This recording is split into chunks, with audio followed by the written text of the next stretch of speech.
check. Sibilance. The arsonists have oddly shaped feet. Welcome in, everybody. It's Tuesday. There's no Jordy, as you can see. It's Lloyd. Kids are rolling the roost. We'll be out here in about 5 minutes. We will not. Welcome in on Tuesday to the Jordy Culotta Show, driven and powered by Go Chevrolet. Every single day. We got Noah in here. We got Stewie in here. We got Jamil was in here. She's charging her big-ass camera. Where did she go? I saw a battery pack that looks like you take it to space. She has to show the camera that they're looking for.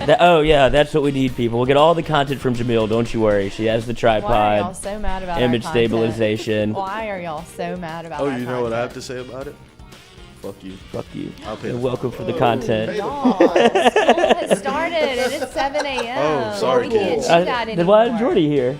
Jordy is in carpool. If anybody's wondering, his kid's first day of school, Jordan, little Jay, that kid, first day of school today, so he wanted to take him to his first day First of day school. of 6th grade. And that's what we were So talking carpool about. king. Yes, a little bit before the show. We were wondering that transition from, we didn't, where I went to school, it was In my day. back in my day, it was like 1st through 6th grade. So that's when you're like King Ding-a-ling. But apparently for little Jay, he is transitioning to 6th, 7th, and 8th. Yeah, that's back middle. to the bottom of the totem pole. Yeah. So I'd imagine he does probably have some first day. Sixth Jitters. grade is Jitters. the worst. I mean, it was our worst year. Like my kids' worst year. 6th grade. Because of this It's when you just- start. It's tough. Yeah, middle Yeah. school sucks, y'all. I mean, don't y'all remember? Well, Yeah. for me, I was at one school for 4th grade, changed schools because they like rezoned the district or whatever. So I had to switch schools for 5th grade. So it was still like the same people. Yeah. But then we moved again for 6th grade, so I just like reacclimated. Yeah. And then I moved to Central. And so like. Oh, you were that kid. You had to be the new guy everywhere you went. New guy everywhere I went. But so I started middle school and had to reset my life all the time. I always feel bad for the kids that had to do that. They're like showed up and at first you're like, oh, I don't know who this kid is. And the only way you can settle it is pretty much on the playground. Yeah. And if you don't have a lick of did. athleticism, it's was like cooked. be a long year for you, It was cuz. Well, not for girls. PE. I knew the PE coach because he had know my family, and so he called me out to shoot like a free throw in front of everybody. Oh. Drilled it, and so then I got accepted. And yeah, you got to get indoctrinated into the you're the cool kid club. Wait, Come that sit over is here. not how it was for me. Like, No, I'd imagine girls was is way way different. I was for about to 8th say- grade, and it was not about my skills on the playground. No It was shit. about what I had on, I think. Yeah. is It's what it definitely seemed about, like. girls It was is definitely about clothes. what We you didn't have wearing. uniforms, yeah, so it was about like clothes. Cool. So I Yeah. bet you had to a lot of pressure on the mother to was a get lot you of like pressure. for It you was a lot of like I pressure. want this and this and you Yeah. kind of have to say yes. You do. I had Guess jeans. Yeah. I think a matching like shirt. The boys called me Beef Mexi Melt though. Beef, So. Mexi, milk. Like- Made quite the impression your first day on the Yeah. playground. What are you Oh. talking about? Not Taco Bell- athletic. Taco Bell, Mexi Yeah. Melt. They thought I looked Mexican. Hispanic. Yeah. So You they have a little decided- Hispanic, I do. like, tone. Yeah, I totally do. But I think that's kind of weird. Yeah. That stopped for years, really. Wow. Mexi Melt. Yeah, I Man, went how to. long did you get called that? I mean, they stayed my friends. So like through high school, I Damn. guess. Yeah. Yeah, I went to like one school from kindergarten to 5th grade, and then in 6th grade I went to like a public school. And was yours the same setup, 6th, 7th, 8th? Yeah. See, that's But so the weird public, to me. the way the public school that I went to was set up, it was like the high school and the middle school were in the same campus. So it was a huge transition. Yeah, that's how mine was. Because like I pull up to school and it's like one side's the high school, the other side's the middle school. And but, eventually it crosses over. Like breakfast, everybody's in the lunchroom. lunchroom. It's like That's when I alright. saw somebody else's penis that wasn't mine for the What? first time. See, In I the used to, lunchroom? I've No, seen, not in the like, lunchroom, but 7th grade PE was with like the high schoolers were like Yeah. coming in. They don't give a shit. We're like, whoa. Whoa. All right, we're in for it now. Like this is like adult life. It Yeah, felt like that's you're like, scary. okay, Yeah. I hope that happens to me one day. Middle school was weird. Like 6th grade was definitely like my weirdest year. Like the Yeah, most, 6th grade is the weirdest year. Yeah. See, we did 7th and 8th was junior high, but it was in the same building as the high school, which is obviously 9th through 12th. So you were intermingling the entire time. You could get it from anywhere. So I just had to kind of head on a swivel. dodge, yeah. But then 8th grade, you felt like you were okay because you're About to king go of to high the school. Yeah, the that's true. junior high. So it's Yeah. very interesting dynamic of how you had to. Then once you go to the freshman year, it's You're like back down over. again. So a lot of highs, a lot of lows. Anyway, welcome in. No, welcome. And let's talk about Coach's sports. poll, spring practice. Jarvis is here. So we talked a little bit about spring ball before. It's like it's kind of the same thing. We're getting into the monotony of what fall camp is, I should say, where We go to the drills. Yeah, I was like, we wait, what's see spring them. Yeah, practice? same thing. We get into like damn near the same thing. yeah, we get into fall. I guess the only thing that we can really look forward to, which is Thursday, when they have the open full scrimmage, scrimmage open to the media, which that's when we'll actually have something to report on Friday, I would imagine. I think everybody here would probably want to go for a little bit, but Yeah, that'd be cool. the guys that are credentialed will get in there. That's when we'll have some actual feedback. We had reports of John Emery not being out there. He was a full go. Yesterday. Noah Kane's out there. Like, he was getting some first-team reps. And there's nothing really to really look into that in my mind. They're just splitting carries. See, one guy's going to go first one day, another guy's going to go first the next day. Like, they're just kind of seeing what they got and who works well with whom. Yeah. And Well, I what think did John that was Emery look like? He looked good? Great. Yeah. Like, Yeah. totally Great. normal? Yeah, it didn't look like he had lost a step. Yeah, no, I think people just like. But a weren't we little concerned that he Yeah. had? It was a little overreaction, I think. Yeah. Because No. I mean, you know. People overreacted? Yeah, I know, right? No. LSU fans overreacted. Yeah. No. Wow. Did y'all see that commitment by Shelton Sampson on the Jordy Culotta show? Oh my gosh. Speaking of, we might have another coal in the fire with Ricky Collins on Wednesday. We're going to be going live for his commitment Might. from Mason's. do. Hey, there's stats on the table, We Coach. put out You a never press know. release. Yeah. Yes. but No, I we'll be mean, there. I just don't know if he's going to pick LSU, which would be an How all-time. bizarre. Turncoat. That would He be did- all time cooked. Yeah. I don't know what I If would y'all thought Shelton was bad, wait till we're filming. Like, oh, let's wrap this thing up. Interview? Nope. Nope, we don't I'm even sticking with talk. Purdue. But I That would think, be you know, nuts. I think we all have a good feeling about where Ricky will land. And we'll be, 7 o'clock, Mason's Grill? Yeah. Mm-hmm. So come out, support. Hopefully he picks the Tigers, and then LSU will finally have a quarterback, you would hope, of the class of 2023. And so that's an exciting thing going ahead for LSU. And also a second chance for the Culotta Show to put on another Yes. all-time performance for the people. Y'all are Which so the grateful Culotta for. Show did great on Saturday, putting on the performance. That was not all the Culotta Show. We were in a different venue who also. Cucked us.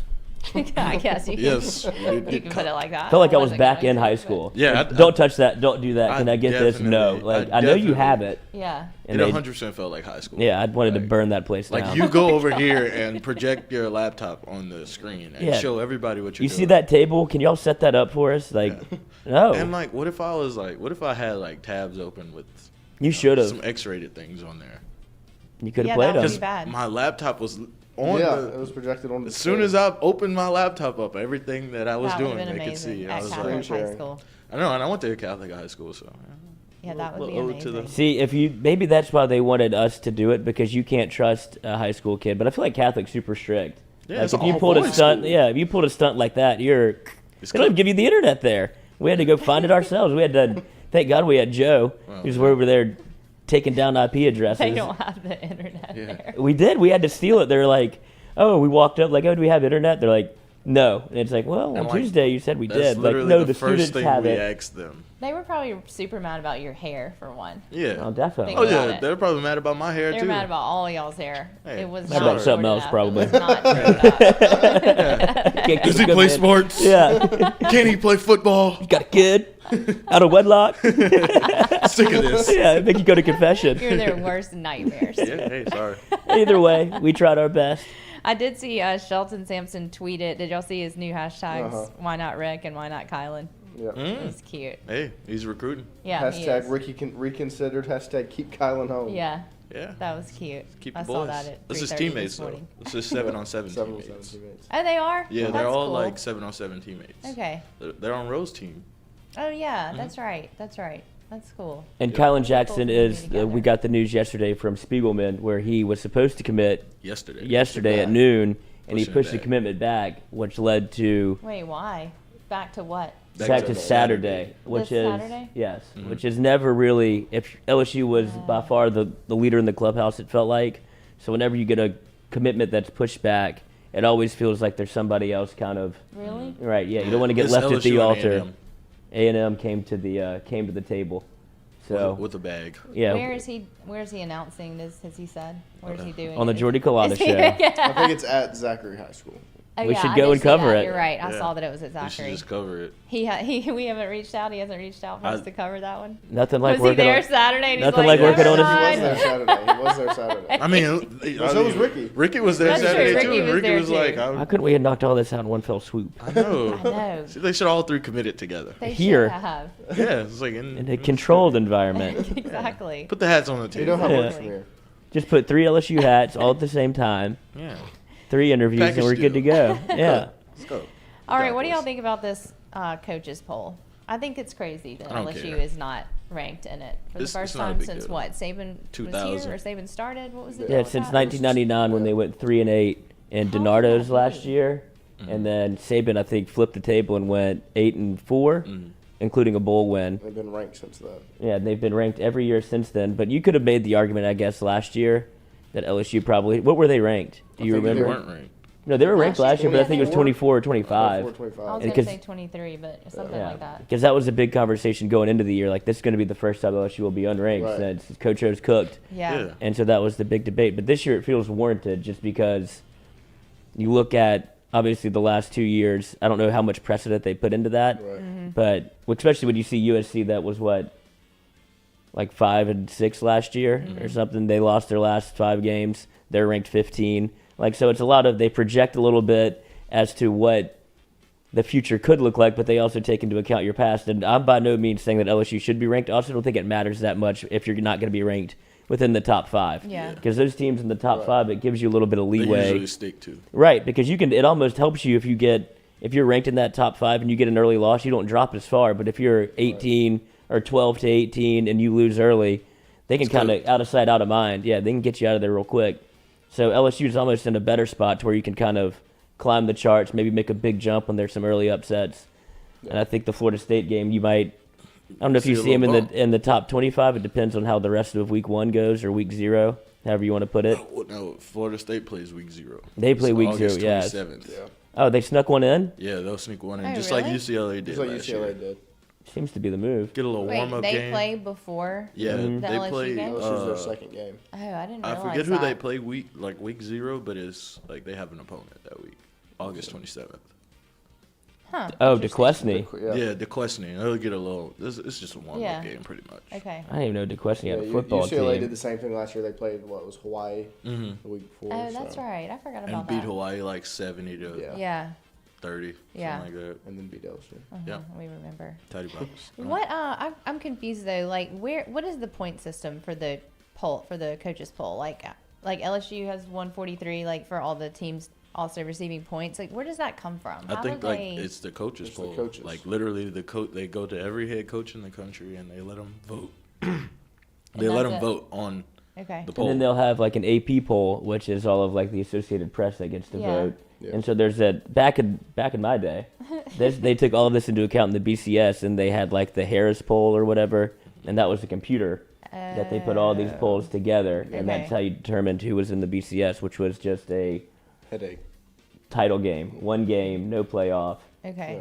which was Playoff. So the way the coaches poll works is each coach submits a top 25, and first place is 25 points, second place 24, and it goes all the way down. So they choose. yeah, they make a whole ranking Okay. with 25 teams, Okay. and so the points are cumulative of all the coaches. Like ranking. however many coaches chose, but like, well, that's just weird to me. Like, how do you choose? How do you make those choices? What are you basing all of that off of? Alabama's one. I think that's all you need to Yeah. like that. Alabama's always won. Somebody said Texas got some first place. They got votes. one first Yeah, place they won vote. first place Saban. vote. You think so? I think it was Saban. Really? Because that's just who Saban is. Like he's like trying to get his team ready, like trying to stir up a little something for the team. Because I feel like Bama's gonna boat race Texas. Yeah, that's what. Yeah, because they played this year. Yeah, they play week 2. I think one of the biggest winners of the coaches poll is Clemson. To be able to still get in at 4. Because like we were saying about the top 5, how that usually sticks. They'll usually stay around the top 10 the entire Clemson time. is in the top And 5. Clemson's in they're Isn't number that 4. weird? And What so the- for Clemson to have what they had last year, Cool. What was And their then- record last year?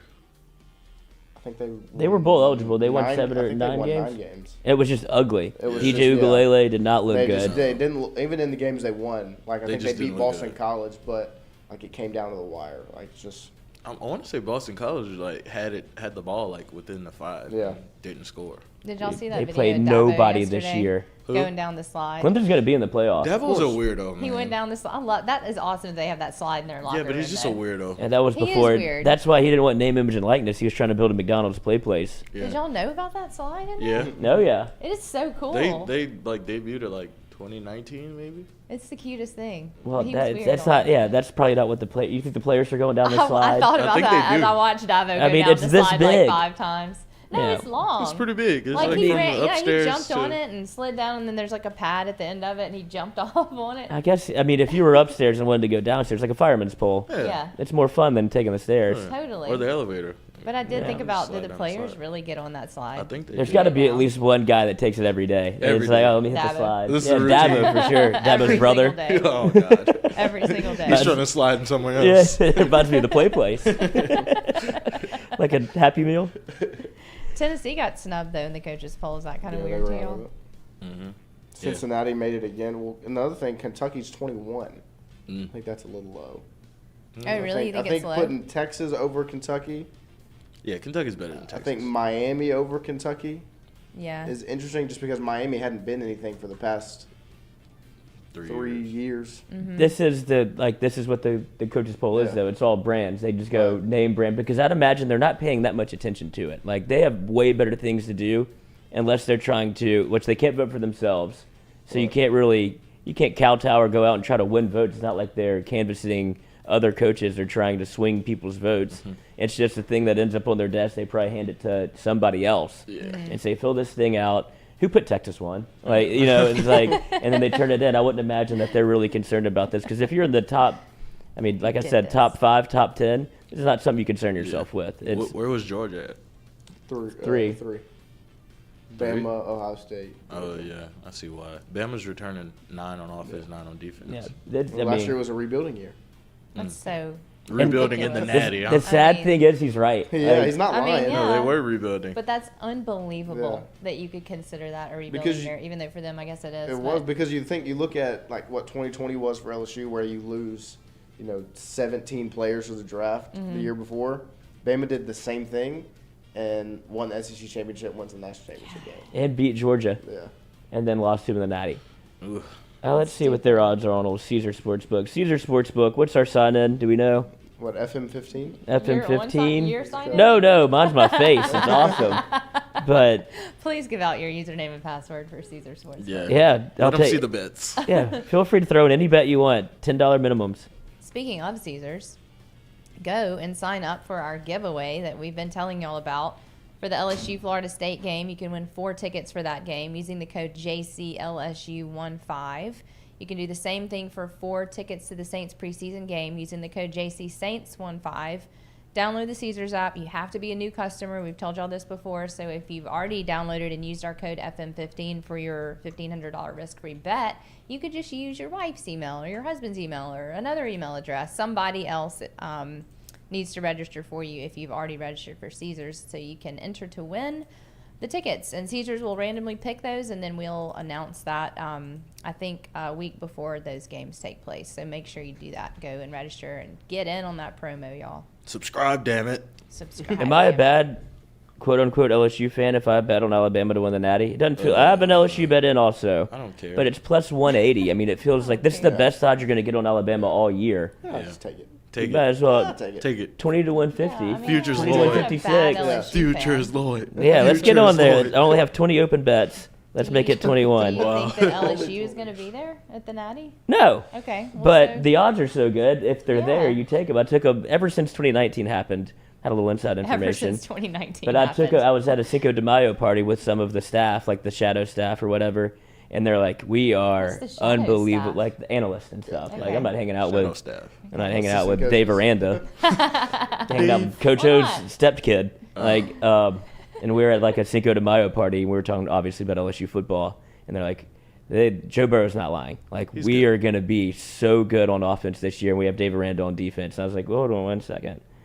Popped in a little futures bet, and I was watching the whole thing ride. Let me call my guy. Yeah, that's exactly what I did. Paid for the ticket. Hey, Unbelievable. smart man. So ever since then, you just got to put a little sprinkle on LSU because it makes you would feel like such a fool if LSU was, got hot, 8-1, 9-1, and you're like, hey, there's a chance to backdoor into this thing, and I don't even have a bet in it yet. So that's why I always put a little sprinkle on LSU, and I'll put a little sprinkle on Bama just to cover all my bases here. You would feel like a fool. Yeah, you would feel like an idiot. Speaking of Joe Burrow, what about this appendectomy news, y'all? They're saying he could be out for a few more weeks, and that is not good. Because weren't they saying, like, this was going to be like a one-and-done quick thing? Quick. He's going to be back totally fine. And now maybe he's not.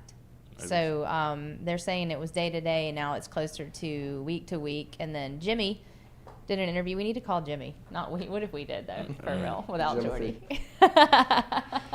This isn't Joe. Jimmy did an interview and said it set him back, but he seems to be getting better every day. Hopefully here in a few weeks we'll be back on the field. But what does that mean for them? I mean, a few weeks right now can be pretty detrimental, right? Because I don't know when their first game is. It's been 14 days. Well, tomorrow marks the 14th day since his surgery. And they also did say that the Rams' backup quarterback, John Wolford, was able to return in 13 days. But That's what I clearly thought not was happening. interesting. Yeah, I know, but this is clearly not happening for Burrow. Yeah, So, their first game is September 11th. Oh, They Okay. play, always remember. Never forget. Never forget. They play their first preseason game this Friday. So obviously he'll be out for that. Yeah, he'll be I'm out just for quoting that. Leonard Fournette. So September I 11th, mean- I'm coming for everybody. Hey. Jimmy said there's always a danger and complications for a surgery like that. Joe's got to listen to his doctors and trainers. So that makes me wonder, like, were there complications? Joe's probably just rushing back. Yeah, that's I'm what I sure would. he is, but since it was supposed to be so quick, doesn't it? It just seems kind of Man weird. lost in the Super Bowl last year. It's Yeah, he's been throwing all offseason, then he ruptures his. I would imagine it's ruptured because if a guy that's Yeah. not Joe Burrow was able to come back in 13 days, you would think that Burrow could follow that similar timeline just because of. We all know that he seems to be a pretty tough cat, so I would imagine this is a little bit more serious. Even Jimmy spilled the beans a little bit, saying it was like a serious operation. Yeah, he did. And an appendectomy is not that. So Right. I guess there's a little bit more Probably complications.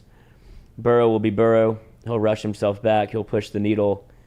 That all said, he's got a month. So I think he'll be okay. It's just a matter of can he work out? Can he run? Yeah. I'm not worried about his mentals and being in the playbook and anything like that. But and he's- reps are always important. And he's spending time with the team. Like he's still, He's on the around, golf he's cart. driving that golf cart It's like around. John See, Daly. He's like up and moving around though. Yeah. Yeah. They I said mean, he spent most of time he spent most of practice in the golf cart Right, where he's driving. like kind of he was running sprints with the team like quote unquote like going Yeah. back and forth. Right. quarterbacks. And he got out the golf cart yesterday and was walking around. He's in the back of the end zone. So he loves to be present. Like he Right. understands Yeah, the importance I'm of. sure. He's the leader of the team. They want him there. He wants to be there. More importantly, so it is a little bit concerning. But I'd imagine by September 11th, he will be ready to go. Yeah, I think so. I mean, because even the beginning of last season, he's still recovering from that knee injury, and people were worried he doesn't look 100%. Like, is he still hurt? Is he going to be able to figure it out and play week one and be fully healthy? And he was able to do it, and then go play in the Super Bowl. Well, even he said he was like, I don't feel comfortable. Like he Right. needed those reps in the preseason, and he wanted to play in preseason games Yeah. so he could get comfortable. But I think this is a totally different animal. Just Yeah. coming off a knee injury like that was that bad. Like you got to be able to trust it, kind of feel like yourself again. This is just surgery, patch it up, Sitting and waiting. yeah, and see what happens when the season starts. Isn't that scary? Like that just comes out of nowhere. Like Lloyd, I people's wanna know if we appendix carpool. ruptures. The people in the chat want to know if we carpool. Me and you, If we take turns carpooling. we have before. Wait, whenever Walmart Oh yeah, took whenever your I didn't car have a away, car, we did carpool. and then I didn't have a car, so I would get a ride from Noah or Yeah. Katie or you. Yeah, that's We true. had We've some dark carpooled. times here. We did. We've had some We've car carpooled. troubles here. Oof. Major car troubles. But thanks to Go Right? Chevrolet, we all got all fixed up. No. Mason Spillman said, I had an appendectomy in December. I was fine in 72 hours. Wait, oh, good lord. I know. Pixar didn't happen. Yeah, pics of your appendectomy? Yeah. I don't know. It just seems weird, y'all. This seems like a long recovery time. Right? Yeah. What do you mean? That's He's the scary. franchise though. You Yeah. can't rush him back. I know. 'Cause it's like, I know this happens a lot to people. Yeah. But can you imagine that kind of pain? Like knowing like your appendix ruptured and you have no idea what's going on? It's a ticking You just, time bomb. I mean, you got to think like, I'm dying. Like, I got to go to the I emergency would feel room. like I was dying. Yeah. I'd be like, I'm dead. I'm just gonna lay here. Yeah, I had kidney stones and thought I was dying. Like, I had no idea what was going on. I legit thought I was dying. It was I've heard awful. kidney stones are awful. Yeah, I've heard that. Yeah, that's one of my biggest fears. I'm Is a scared to kidney death of stone. it now too. Yeah. Anytime my lower back starts to hurt, I panic that it might be kidney stones. But then- and I was one of those people, like when it was happening, I thought, "There's no way I need to go to the emergency room. Oh, There's no like- way. This is so dumb." And then like I was like, "Okay, now I actually have to go to the emergency room." Middle of the night, you know. Actually, it Just was, try to tough it out. It was the night that John, my first husband, he had to take the bar the next morning. The Oh, Mississippi you're one of bar those exam, people. And it was midnight. Has and to I be had about to you. wake him up. I mean, I was on the floor. I had to wake him up. I was like, something's wrong. And Sophie was like, I don't know, 6 months old. So we had to take a freaking baby Right. to the emergency room. I'm throwing up all over the desk. Like when he dropped me off there, I just walked at the desk and he didn't vomited stay? everywhere. He had to go park. So I was like, drop me off at the door. And I walked in there and held onto the desk and just threw up everywhere. I was like, I don't know what's Spraying it wrong. up, yes. That's one way to get to They the gave me a emergency room bag. Yeah. quick. I was like, it's too late now. They're like, what's your pain on 1 to 10? I was like, 10!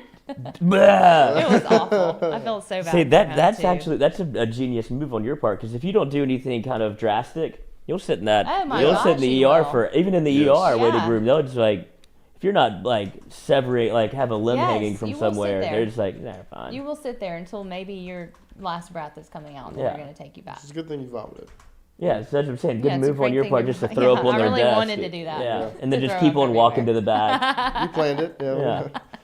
It was bad. See, I thought you were felt going to use bad. the baby as like, oh my god, and like they No, would I take you to the didn't. back, like Should've actually used have the kidney baby. stones. No, they were like looking at her like, oh, she's adorable. And I was like, it doesn't matter. Points Keep the Who her. cares about the Screw the baby? kid. Take it. kid. Points the kid like a gun. Yes. Let me in. Once they You got think that I could throw up a morphine lot? drip in, though, everything was Point fine. the ass. Yeah, should have been changed in a week. Yeah, but it is your fault for kidney stones, right? Aren't you just supposed What? to drink water? I don't think Like, it's if you're- anyone's fault. I think if you properly hydrate, That, but I You'll think it's never also get- genetic. I think Genetic? it is Genetic, huh? genetic. My mom had them a lot. So I actually drove my mom up to the emergency room for like her 4th round of kidney stones. At that point, she knew she had it. It was like in 1 year. And she just, like, we pulled up and the doctor came outside and we rolled the window down and she stuck her butt out and they gave her a shot, like a pain shot. And they're like, you know what to do. You got to go home and pass it. And we went. Like she didn't even wait, she get got out she the got car. drive-through like- service? Yeah, Out we the got window. drive-through service Wow. because it was like her 4th time in Ass a out year, the and it window. was like, what is happening? And we just went up there and like they did. Oh, it. yeah, just throw it like We a knew dart. The doctor. Yeah. People just sitting in the back like, this lady has her ass out Yeah, the window. I don't know yeah. what's going on. It was very out of character for my mom. Drive Wait, up to she the just starts hospital. doing it once a week, shows up, I know, sticks right. right? Oh, here we go. I know. There you I know go, y'all yeah. don't know her, but she's very proper and would never do anything like that. So it was. Katie's pretty mom's here again. interesting. Yeah. There she Needle. is. So Here that comes her goes butt out the that goes window. to show how painful kidney stones are. Whenever she's like, I'm losing all dignity here. I know. Yeah. Exactly. But I would imagine that getting them is bad, but then the passing of them is worse. That's Yeah. it's a tiny hole Yeah. It is a tiny hole. for something to come out. It's like I've heard it's like birthing a child. One time Yeah, a kid it's in just high like school that. he was passing thing. kidney stones in the bathroom. Yeah. Oh, how Oh, blood no. Yeah, he was in the bathroom like for like hours. 2 or 3 hours just passing kidney stones. God, I wish I would have And thought his of gr- that. But his grandma, his grandma was the like secretary at the school, so like they knew that he was in the bathroom passing kidney stones. That's awful. I mean, Catholic school, man. would you rather- They won't let you go home. Poor yeah, guy. exactly. That's literally how it is. Just do it here. Yeah. Like, but I would think I would rather pass a kidney stone if I could get out of like 3 hours of class. I'd rather sit in the bathroom for 3 hours and go to school. I used to do the same thing. But you wouldn't actually rather pass a kidney If stone. that No. if I had a instead of test that school. day and wasn't ready, like a physics or one of those, Mhm. one of those big boys that you're like, I don't know. If you don't know it from day one, It's cooked. you're cooked. I was cooked in physics. Because- I'll Have be you ever honest. passed a kidney stone? No. Okay, so No. I don't think you I can hydrate. say that though. But go flow. Also, Buffalo also. wait, what was I about to say? Oh, passing a kidney stone. Oh, in accounting, like once I got the debits left, credits right confused on like day one, and after that, it's like I'm not gonna be able to pass this Yeah, class it's because I don't know like once it's in your brain that it's the wrong way, It's cooked. it's over. Thankful for whoever sat in front of me during that final. I could see their screen. We went on that journey together. There's only one set of footprints. That's when she carried me. Okay, I have some questions about Aaron Rodgers. Do we want to talk about him? Absolutely. What a Weirdo. guy. He's so weird. He's isn't like he? super weird, like too weird. I really did used to like him. I did too. I used to like but him. now he's just too much about himself. He is too much about all right, himself. Aaron, we get it. So what? Okay, what's the drug called? How do you say it? Ayahuasca. Okay, that's what it is. So he's saying that that's not going to get him in any trouble with the NFL. Why is that? Like, It's not on the. What is it though? Isn't it like a psychedelic, like mushrooms? Yeah, psychedelics aren't on the banned list by the NFL. I guess they never thought that people would try them or play on them. So you could do mushrooms and have that in your system, and nothing's like you drug test, and the NFL doesn't care. Yeah, well, because it's not on their list of banned performance. Why? It's not considered a performance-enhancing substance. But people are considering that performance-enhancing now, like microdosing, right? That is supposed to help you with your mind, right? Right, but I don't think they were thinking about that when they put the rules in place. They're like, don't smoke weed, don't do crack, you can play football. Everybody's got to do it at some point for the rule to be made. Right. So, I know. If this starts a trend, if you see, They'll make a rule about if it. you see Dan Campbell taking his entire team Right. to go on an ayahuasca field trip, then they'll probably, and they go, 15-0, 17-0, win the Super The Bowl. Lions shouldn't be here. Yeah, then it might get banned. But I heard that this is like psychedelics are going to be legal, like in most states. Like they're not treating that like a drug. I think it's in Oregon that they've like started to do clinical trials of like people use it for like PTSD and stuff. But Aaron Rodgers obviously thought it would be beneficial for him to take this for football and find, I guess, a place of peace, which it seems like he has. He's come back and he talks like a shaman now. He's very like he just like talks very monotone. He's always very much about love and loving yourself. And it's like something happened. You like the Beatles when they went to Sgt. Pepper's. It's all good, brother. Yeah, it's all good. Everything's good. Man. All peace and love. When they Love you, brother. But it's hard to doubt it. He won back-to-back MVPs, so whatever he did worked. He's crediting the drug to Yeah, for this bet for last winning season, that. he's saying that's the reason why. Yeah. Yeah, He got a self-reflection. tattoo at 43.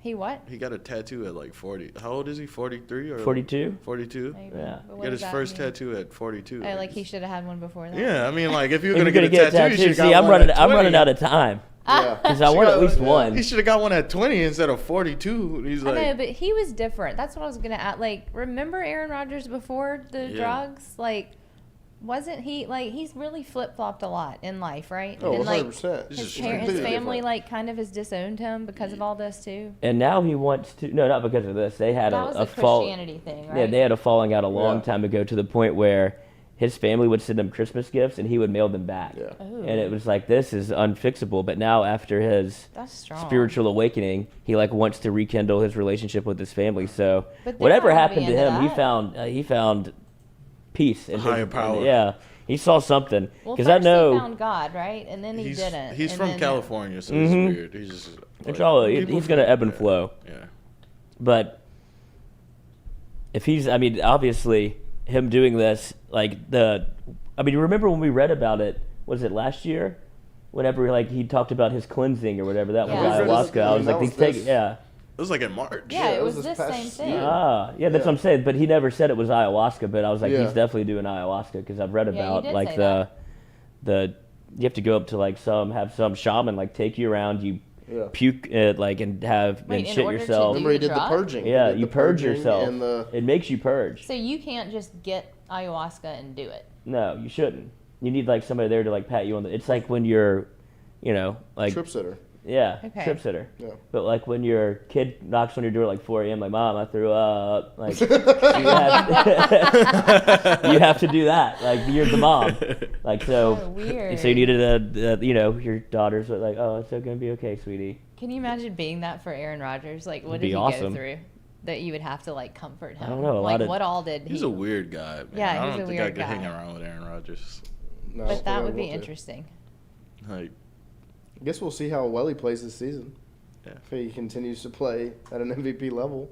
Yeah, That's true. that's what I'm saying. You'll see everybody, and I then you mean, see Peyton Manning making a comeback. Do you Right. do Drew it Brees like, for sure. Do you do it like the one time and you have the experience and then you're if he playing plays at an well? MVP level, I might go try. Yeah, I think we all should. Or do you do it? Does he do it throughout the season? No, I think it's a one-time, one trip only Really? around the And sun that for the affects you year. that much? And I think you could do it multiple times, but I think it's pretty effective. Well, it's like But that like It's the big intense. effect is like that. yeah, First. it's think it's that's like why he did an it. out-of-body experience. That's why he did it in the offseason, right? Yeah, So he could like kind of Recover. prepare himself and recover. yeah. Then he Scary. stayed in like Hawaii for like 2 months and Yeah. played the banjo, and was singing Grew a cover beard. songs with Miles Teller. Very Have interesting. You ever done it? No, it's hard. It's like you have to like go and travel and set up like a trip. Travel? No. Yeah, Cody Katie. Boudreaux said you can do it in Houston. See? You Yeah, have you like, gotta go to Houston. You have to go to like clinics and You gotta stuff. travel to Houston with But- your shaman. Anyway, if there's any LSU football talk that y'all want to get to, you let me know. What about the D-line? The D-line. Did Good. somebody ask that? Yeah. D-line looked good What about the yesterday. D-line? I mean, like I said, all we get to see at practice. Right. If you didn't know, media only gets to see, like, individual drills. So Right. unless it's a full practice and we get full availability to view the whole practice, we only get to see individual drills. And maybe, like, on offense, they do, like, no huddle drills to start practice. But that's really vanilla. Like, it's not much that you can see from that. Like, it's not anything. They do it on air. So the D-line, they look good, but they were just doing individual drills. They were working on stunts yesterday. That's what you need. Stunts. Yep. Yeah. What's that? A stunt is just like when the linemen cross. Oh, okay. Yeah. It just confuses the offensive Try line. to draw them this way so Yeah. this guy can sneak through and get to the quarterback. So, like, sometimes it'll be like a stunt, and, like, the defensive tackle will go outside, defensive end goes inside. All the linemen go with the defensive tackle, and the defensive end runs free. So how long do you get to stay in a practice? 20 minutes. Yeah. That's it? 20, 30 minutes, yeah. 20 Oh, minutes. wow. That's I what mean, we and got they mix yesterday. it up. Like they'll move the times around, so we'll see different spots, which is something that we didn't get with Coach O. We just Yeah.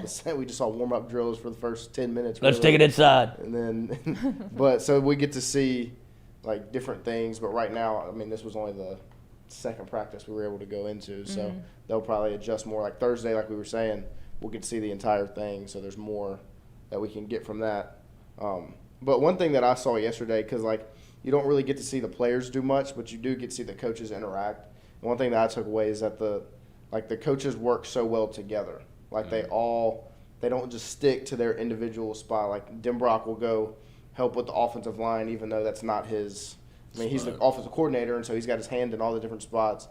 Joe Sloan and Frank Wilson, they were working together yesterday. Like it's just a very cohesive unit as a team, and so that just shows kind of the staff that Brian Kelly's put together, which they've impressed us obviously Yeah, when they we've talked to have. them. Yeah. And we won't really get to say if it was a huge success hiring them until you get to the season and see like the on the field results. But I mean, all the signs are pointing to Brian Kelly put together an amazing staff. Yeah. Yeah, he did. We do know that. Does he personally. pretty much let them? I don't know if that's what you were just saying, but are they Yeah. pretty much running their own drills, Yep. and he's just kind of meandering around? So really he sticks with the quarterbacks a lot. Yeah. Like he's Okay. over with the quarterback and then he'll follow them. Like yesterday, quarterbacks were in one section, him and Sloan were over there, and then Hankton, Brad Davis, everybody else was with their individual groups. But then like whenever they do the next step where they're mixing the running backs and the quarterbacks, it was Brian Kelly, Sloan, and Frank Wilson all together. And then they added the offensive line, so then you got Denbrock and Brad Davis. And so they all work as like a unit, which is really something that like before with Coach O, we didn't see that. It was everybody kind of sticking to their spot. And even whenever they did go together, they still only stuck with their one position. Like Pete's was only staying with the quarterbacks, really. We Oh, saw so they that. never built on top of each other where they Right. all came together, It was ran a all practice just kind of trying to put the puzzle pieces together, but staying to separately. themselves. Yeah. It's like a group project, but nobody wants to get together. It's just, under and so Coach like, O. this shouldn't impress me, like seeing this, but like it's just what it was before. It's night and day, Right. difference. Well, and I guess this is how you build camaraderie within the staff. Like, obviously, none of them have coached together aside from Denbrock and Brian Kelly. But I think some of them have coached for Brian Kelly before. no, I'm talking about Kelly all together. coached. It's like collectively.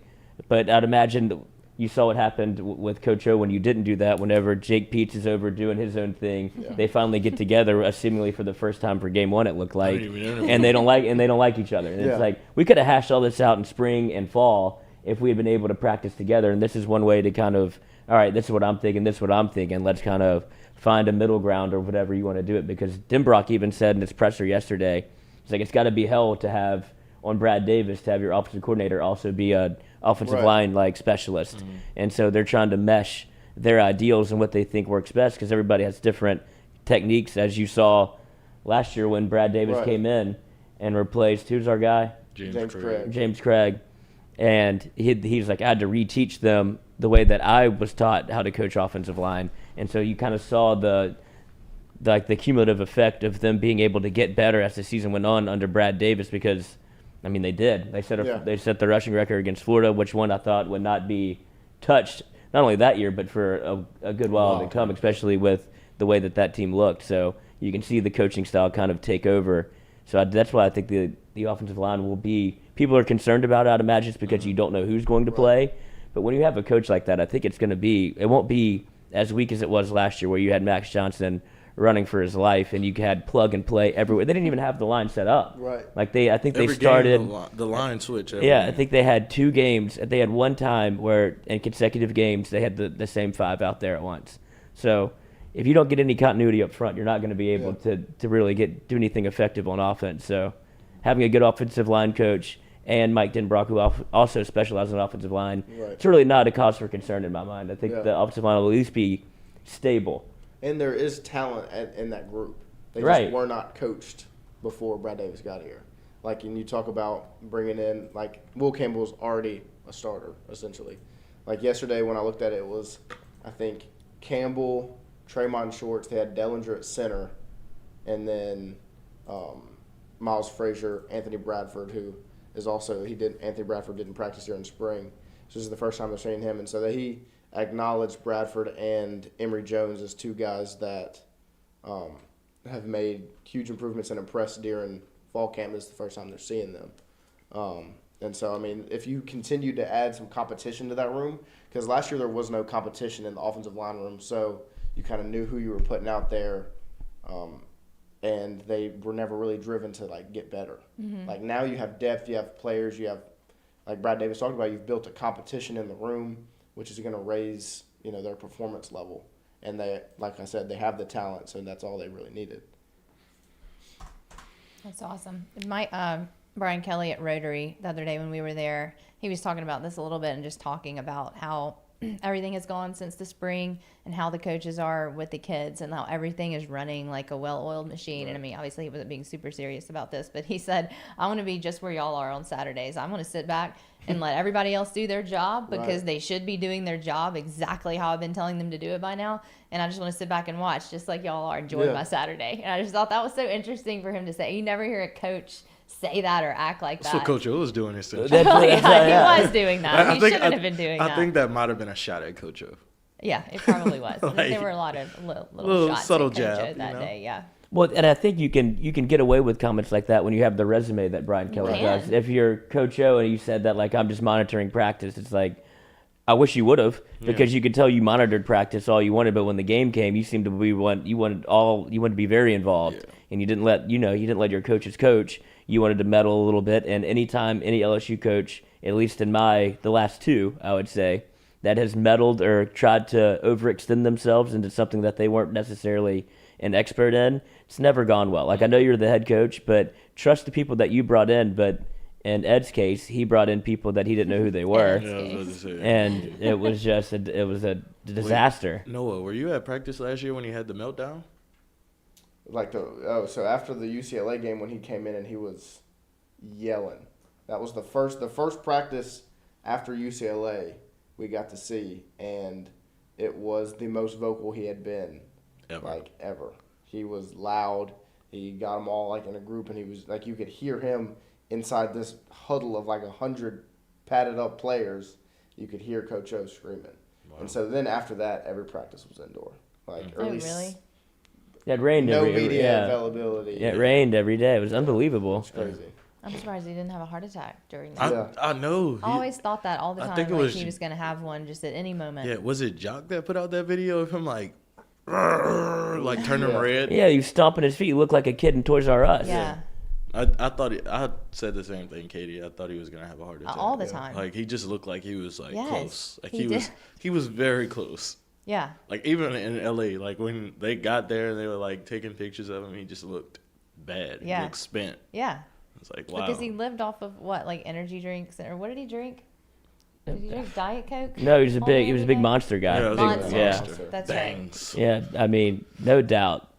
I think he was chasing whatever he was chasing chasing a high, but not an energy drink. But when you see when you do the comparison with what's going on with Brian Kelly, he's allowed to get away with quote unquote get away, but he's allowed to take a step back and just watch because he's brought in every one of these people that he's vetted and he's worked with that they all have some sort of connection, like you said, and so he can kind of watch and let his coaches coach because he knows that I've done the proper, I've done my due diligence on who I'm bringing in. So I think it's fine for him to have that kind of CEO mindset where it's like, okay, I'm watching everything, I'm seeing everything. I'm sure if he's noticing that, I think Jay Mitch said this yesterday on Mic'd Up where he went to a former players only practice.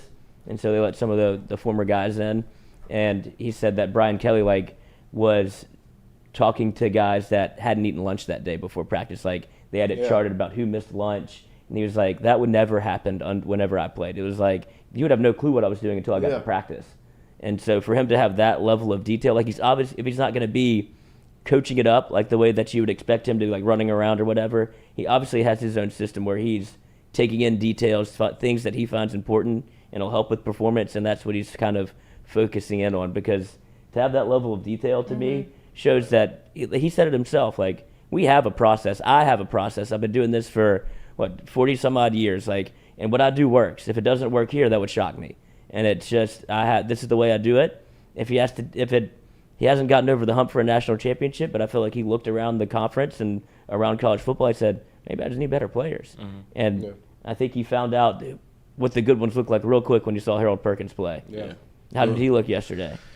He looked great. Really? He looks smooth. He's you usually don't see linebackers, especially kids like him who played multiple different positions in high school. It's a real hard, linebacker's a really hard position to recruit and to get on campus and to play early because it's a lot of kids don't play actual middle linebacker or outside linebacker. They might play a safety role or whatever. They might not even play defense at all. They might play quarterback or something.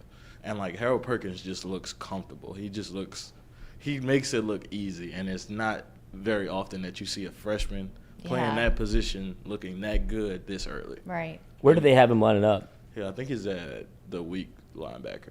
Wherever he is, he's going to make a play. No, I think it's going to be hard for them to keep him off the field. For sure.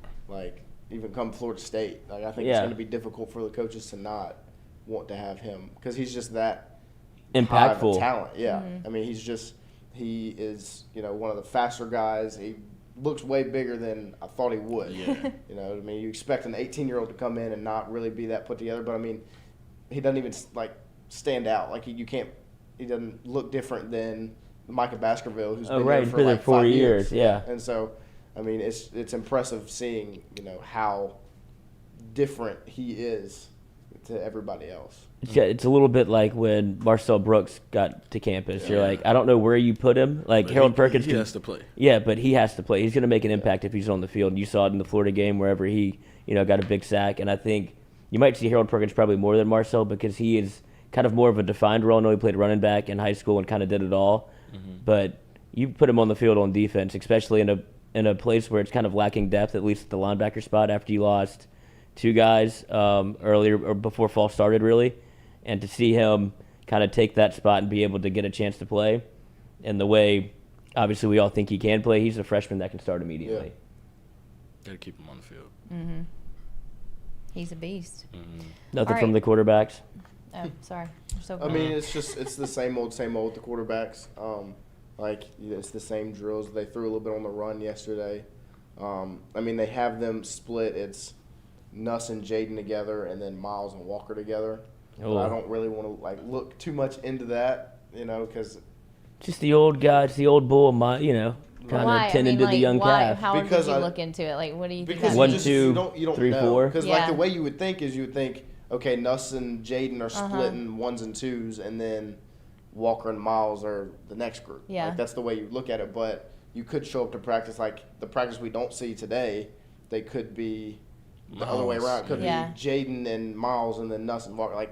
So I don't really want to look into that too much. But they are at the point where they're trying to discern between the main three, to try to figure out who the guy is. So in the scrimmage on Thursday, will they all I'm get sure to they'll play? all get to play. Like but every I think, quarterback or potential quarterback? I think Thursday is going to be a big step in like their like the coach's decision making, because you're going to get to see them in different situations that you don't really put them in like practices, like when they're just doing drills or just throwing. Like, of course, they're all going to look great whenever they're just kind of rolling out and throwing like just to a GA.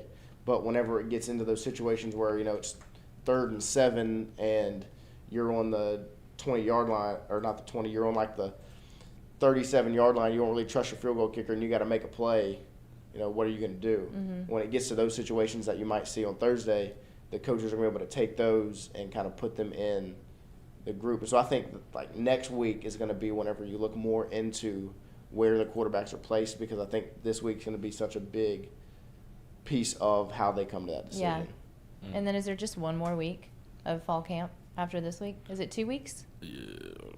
So this week and next week, is so that we got right? this week, or does it go next longer? week, and then it goes, it goes all the way to the end of so it's August. 3 Yeah, weeks. classes start August 22nd. So I Okay. think It's going to go up towards like the game. Okay. So, I mean, there's a lot more to see. I just think looking next week is going to be more telling on the quarterbacks than whenever you look at it like yesterday. Yeah. Because yesterday was the 5th practice. When you get to next week, it's going to be practice, 10, 11, 12. Yeah. And so they're obviously have much more that they've seen, especially like a day like Thursday. That's exciting. And then he sets himself up for everybody's going to be waiting for a report after, what do you say, 7 practices? That's Yeah. going to be – he shouldn't have set a timeline just because wait, he said that's when they'll. No, they're not going to make a decision on the quarterback. He's like, we'll know more after what? Is that what he said? After 7, and then they brought that up to Denbrock yesterday in the presser, and Denbrock was like, "Oh, he put a time on it." Yeah. Like just kind of, and so, but Denbrock talked about the quarterbacks, and he said they're going to evaluate the quarterback as a whole. It's not just who makes the throws, it's going to be who makes the clutch throws, who doesn't turn the ball over, who's being a leader on and off the field, like all these different It factors. should be like that, right? And because that's what a quarterback is. Yeah. And so, like, it's going to be interesting to see what factors weigh in more than others. You know what I mean? And obviously, I have my pick on who I think kind of embodies all of those, because Who you got? I Who's your think pick? Nuss has been around the group, the longest. Yeah. Which is crazy to think because he's a redshirt freshman, but he's been around the group the longest, and he seems to have the best relationships with the guys on the team. Like you saw the video of him and Malik Neighbors rapping, like he seems to have these relationships built. And then you saw like one thing that was telling me last year in the bowl game, when Jack Besh had that situation where he was just upset, and the first guy to get over to him and help him out was Garrett Nussmeier. So like it's just things like that. Like that's a leadership thing that they're going to want to see out of their quarterback. Yeah, that's the innate traits in quarterbacks Right. that you want to see, like from essentially a leadership position.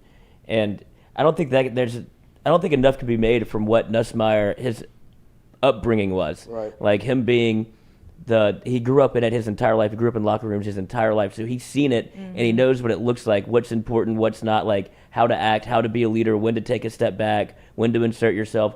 And it can't be understated how important it is to have chemistry with everybody in the building. Like not just, obviously you want to have it with wide receivers, but with your offensive line, with your coaching staff, like just people in the building that to where you walk in and they're happy to see you.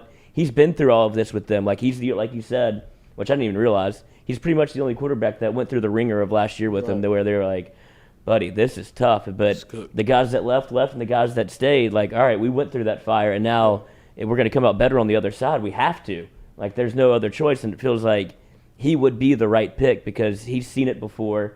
He got to play in limited action. I don't think there's anything to be made of him not playing in the bowl game. Like, I think that was just, let's not make sure, like, he probably didn't want to play. It's like, out just in case anything happens. You always want to keep your red shirt in what was essentially a meaningless game. You had the caveat of Jontre Kirkland, which was somewhat exciting. But him going through all of that of last year and then being able to come back, it seems like the guys do gravitate toward him. So I think that's it's a trait you can't really measure, but it's something that when you see it, you know it. And so I feel like that's kind of what probably would give him the leading edge, even though going into week 1, I think there's still a little bit of jousting back and forth to maybe keep another quarterback on the roster.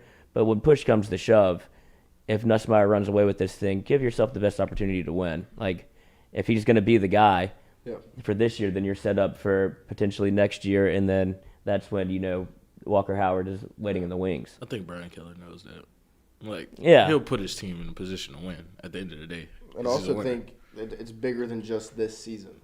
Like, I think when it comes down to it, you want, like, in my opinion, you want I want Nuss there because then he would be the quarterback next year, and he could be the quarterback the year after that. Like, it's not just plug and draft, and then you got to restart new quarterback competition.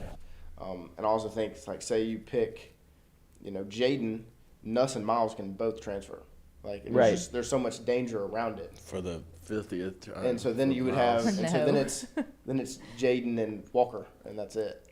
Like, so I just think there's all these different factors that go into it that you kind of have to think about more than just on the field. Yeah, it's not like the Who throws NFL where best. the best one plays. Right. Like, you have to worry about roster management in a totally different sense. Yeah, Which- that's weird.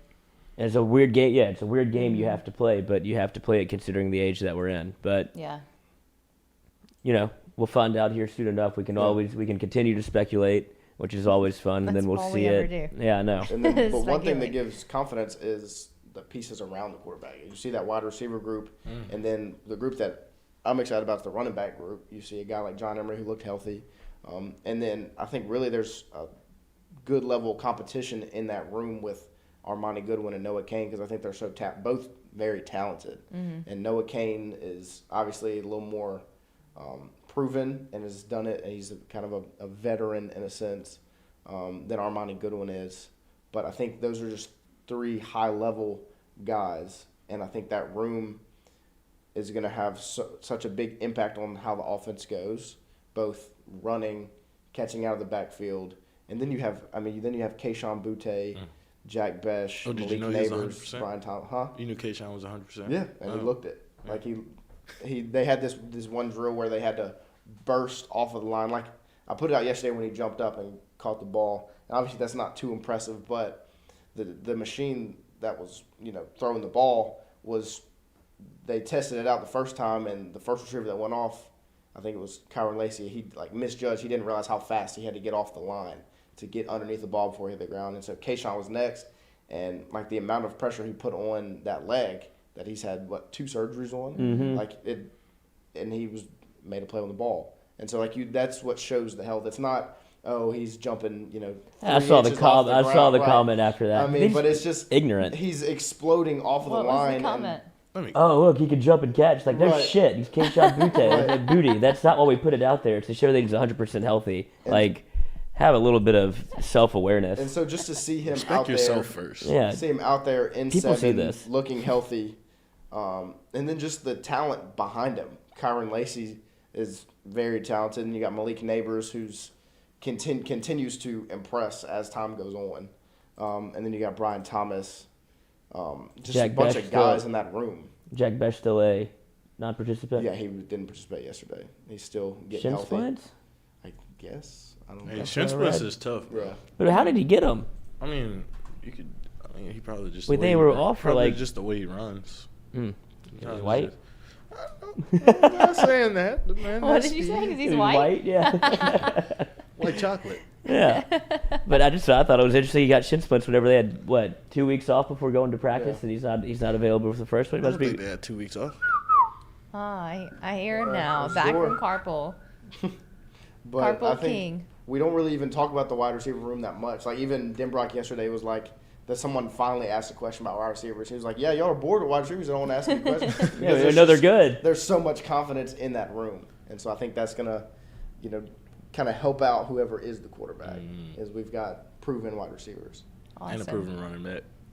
All right, we'll turn the set over now that Jordy's back in here and move around a little bit. Don't forget, we're brought to you every day by Dead Soxy. Go to deadsoxy.com, put in the code Jordy for 35% off.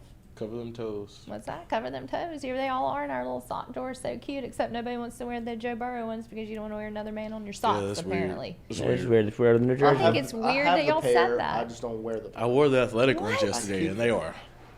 I made David wear the Joe Burrow socks to a game last year, and I took a photo of his sock in the game. And But posted David's it. old enough to be Joe Burrow's Well, dad. David's also self-aware of what's He's worth a not. fight and what's not. Like he knows that it's not worth the conversation not. of the socks. Yeah. How old is Fine, David? I'll put on 42? the He just socks. turned 42. Is he old enough to be his How dad? old is Joe I mean, Burrow? he 25. He would have had to have him really young. Yeah. He's not 17. That's old enough. Okay, yeah, he could have. He could have. Okay. Could have. Yeah, She would have. He could have. Anyway, go get your dead Soxy. Jordy, 35% off. We'll turn the set over and be right back with y'all. The carpool king and queen. Read into that what you will. Or don't, please.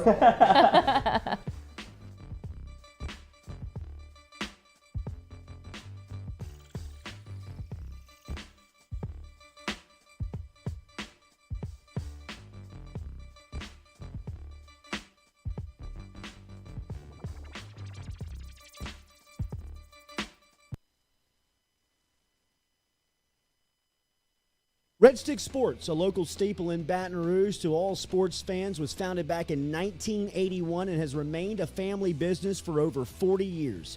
Today, they still have the great selection on the floor, but they're also a leader in custom apparel for businesses, sports teams, and other groups. Take it from us, everybody over here at FM Digital Media. They help us out with all of our apparel. Let them help you out today. Go ask for Cody over at Red Stick Sports. Check him out online at redsticksports.biz.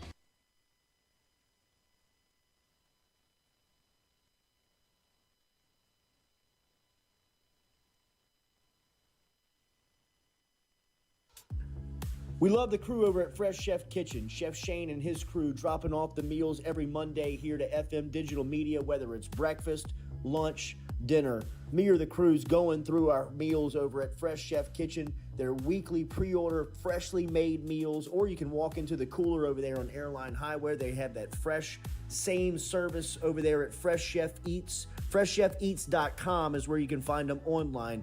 Fresh Chef Kitchen. Tell them you heard it right here on the Jordy Culotta Show.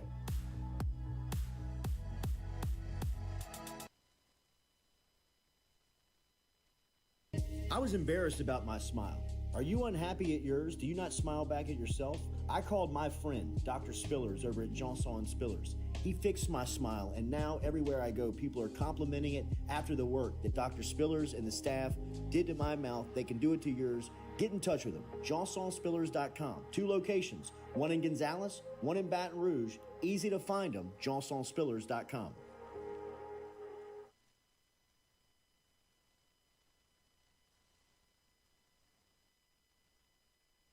Do you suffer from chronic dehydration? Are you looking to improve your athletic performance and you need to get over and see our friends over at GoFlow IV? They're located on Jefferson Highway. Easy to find them online at GEAUXFlowIV.com. Make sure and use the promo code Jordy Culotta Show. If you do, they'll take 15% off of your initial visit. Check them out online, GEAUXFlowIV.com. I was excited to come to a top level program. I've been at a lot of great places, been very fortunate in my career, but to really say that you have an opportunity every year, once we get it rolling, to win a national championship, there's not very many places that you can say that. So for him to offer me the opportunity to come with him to LSU was nothing but humility and gratitude. Some Sunday players in that room. But again, it's got to be the total package, the total process of buy-in, of understanding what we're trying to get done, of figuring out how we want it to get done, but also allowing those guys to be able to play with instincts. For example, I think Jay Ward is long and athletic. He's very versatile. He's played corner, played nickel, played safety. Very excited about Joe Fouché, one of the transfer guys that we came in because he has a dimension of physicality. Major Burns. Fortunate enough that he was able to come back home. Again, he's long, he's athletic, so he gives you flexibility between both field and boundary safeties. And then you've got some guys that you can throw in like Brooks, Sage, Derek Davis. Todd Harris is a guy that's been around for a while. So I think that we have enough in that room to be successful. But again, you still want to continue to grow and be able to push these points.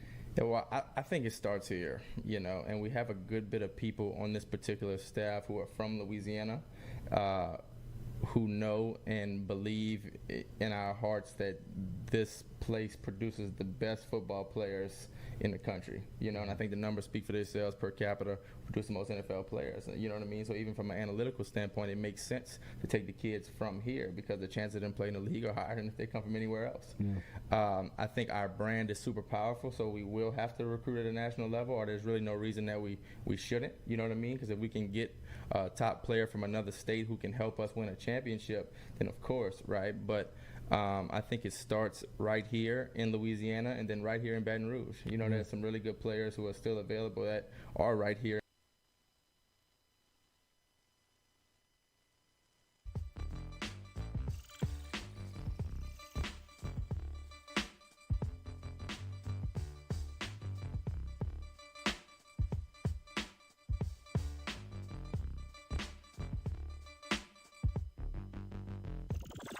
Welcome back here to the Jordy Culotta Show, driven and powered by Go Chevrolet. Shout out to the crew for holding it down for the last hour. Appreciate y'all inside of the chat. Make sure you hit the like button, share button, comment button here on this Tuesday.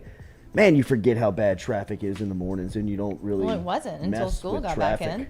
Ever. Yeah, I felt like that was probably your last foray into carpool. Well, I mean, it's just. But it hasn't been like this, Jordy, all summer. I mean, I've zipped down No, I Government know. Street in like 5 minutes, and Yeah. today it was rough. But even campus, I mean, the whole landscape of the city changes today. Yeah, it does. Actually nice when it's. I mean, It's awesome. Obviously, I was a student, so whatever we get back, like hell yeah, time to Yeah, take no over doubt. the town. Yeah. And then- But everyone's not even back in yet. I know, it's SJA not and here. Catholic It's not aren't even back here. in. Get ready. LSU's not back in. It's not So even here. it's I gonna mean, get summers are worse. very peaceful Yeah. in Baton Rouge. You forget. Make Kind a of kick- takes you back to 2000. Just ask Noah. Right? No, if you can recall a time when the stress was in the air, when the computers went to 0-0 on the calendar, what was going to happen? Were they going to crash? Was all the money going to be taken by aliens? Y2K, it was crazy back I then. went to an ATM in Memphis at midnight that night, and the receipts, I still have it. It says 1900 as the year. It was so cool. Wow. So what did they think was going to happen? I was at the Boot, the bar uptown. Oh, you weren't worried about it at all. Yeah. I mean, this Y2 what? Yeah, I'm gonna spend all my money. Smoke this. Yeah, it's like put it all in a card. Your machine's gonna crash anyway. Like I'll Yeah. get all this money back. This doesn't count. Yeah, they really I'll did. pay. I'll That pay was at scary. 12:01. Not mine anyway. They really acted like our computers were just gonna like take over. How did it start? Is more of my question. Because they never put in for a 0-0 like in any coding for like years. They'd never accounted And it for the year wasn't, 2000. it was just a theory.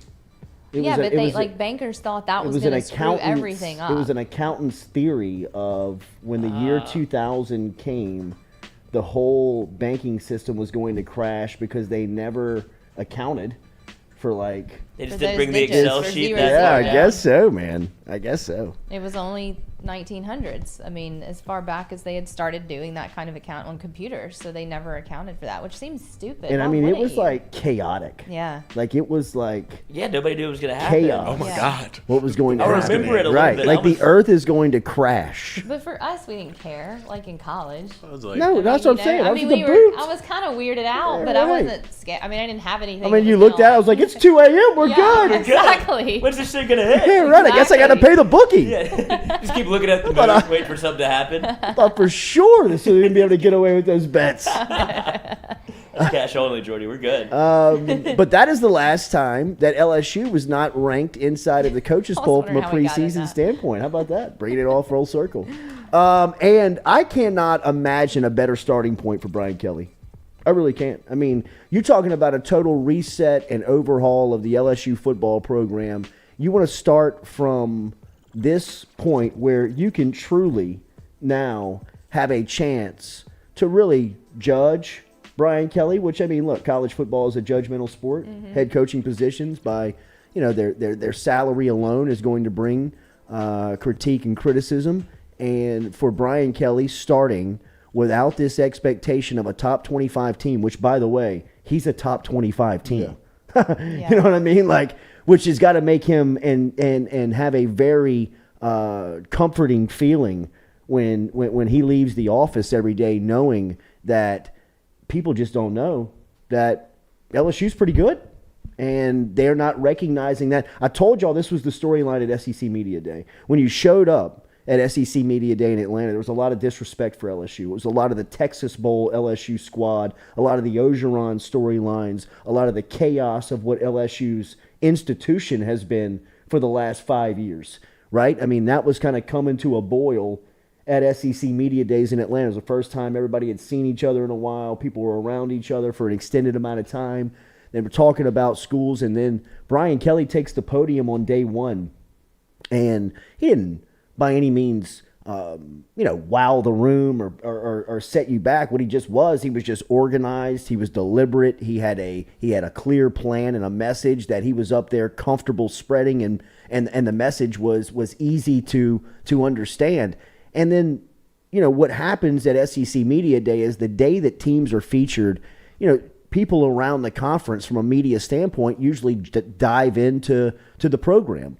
Learn a little bit about the roster. There's a couple of players that are there. For instance, you get a chance to meet Jack Besh. You get a chance to talk to Mike Jones Jr. You get a chance to understand what these guys are kind of going through, where they're coming from, what this coaching staff's been able to implement in a short amount of time. And people start to look around on Monday afternoon, and they're like, LSU might not be that bad.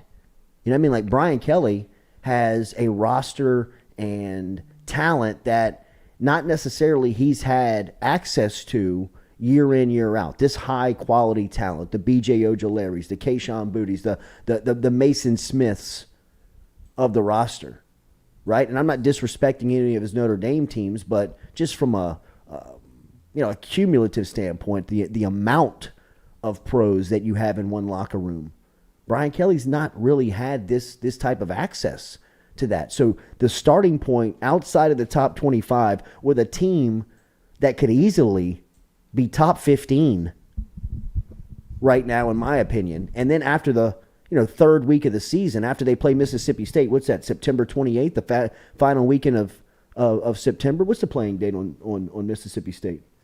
I think that is. Hold on. Is it the last Saturday of September 17th? Okay. So no.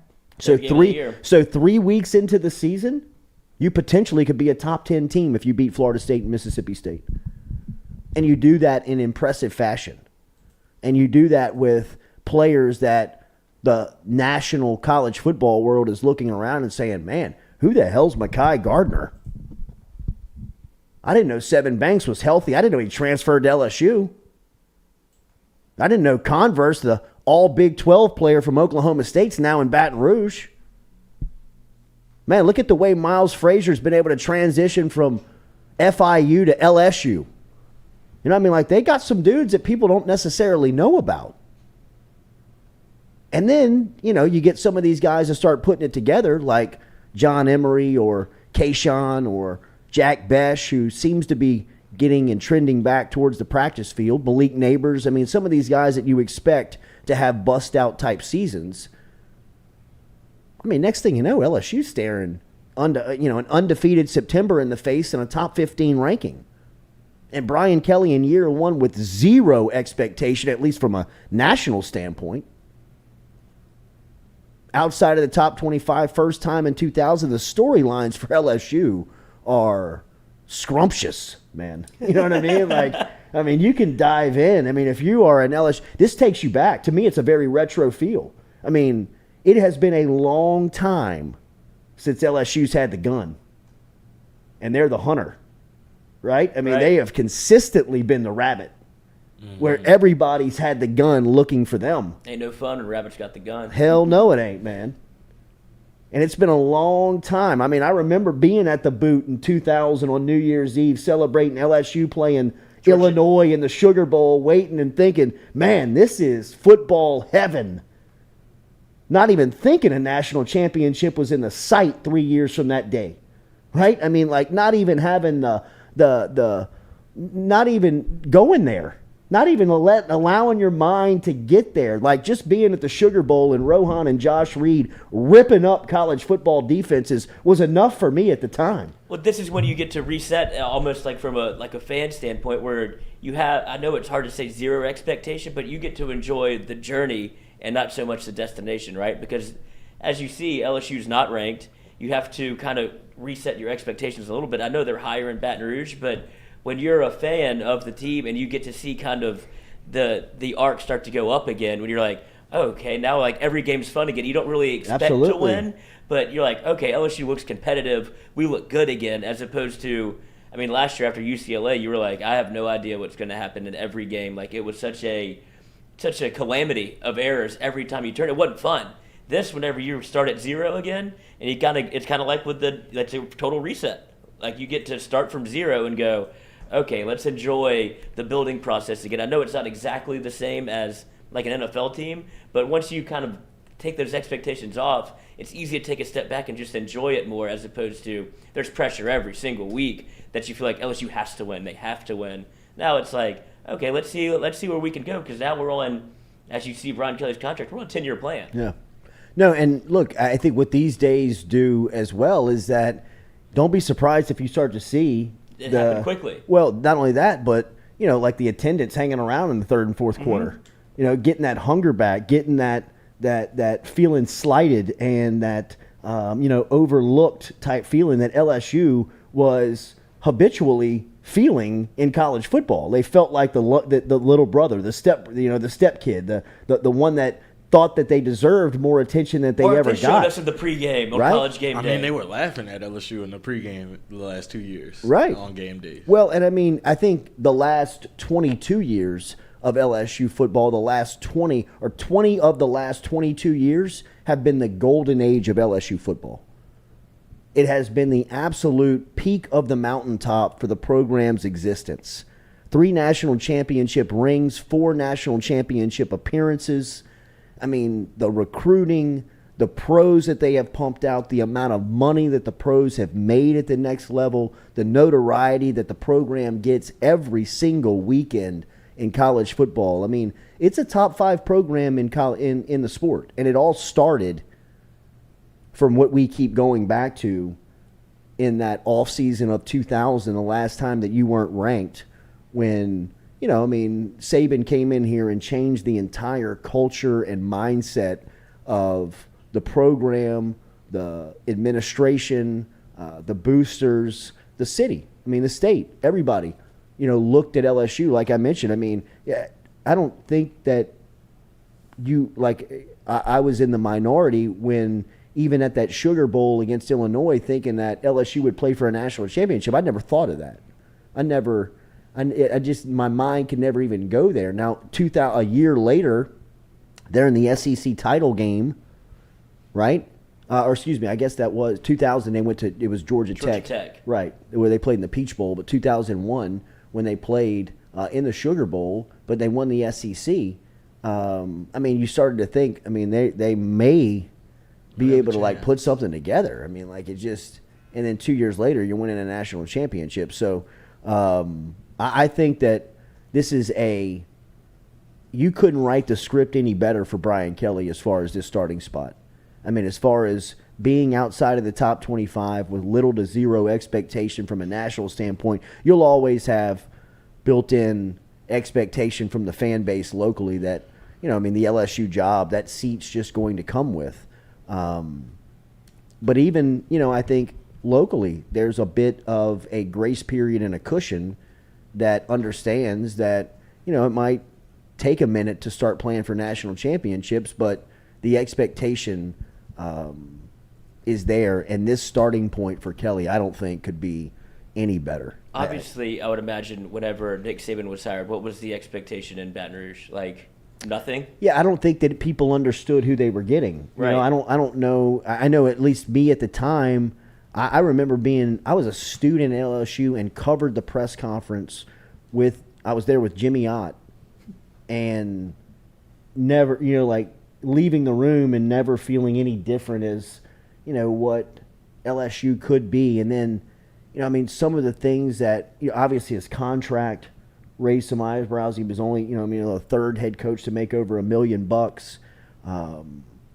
At the time, Gil Brandt was considered the godfather of football, the godfather of the Dallas Cowboys, and I remember hearing him on some NFL radio show talking about how the steal of the offseason was LSU getting Nick Saban, and I was like, wow, this guy from the Dallas Cowboys talking about LSU's head coach. They might have gotten the guy, and then watching LSU play, and I was there the night that they beat Tennessee.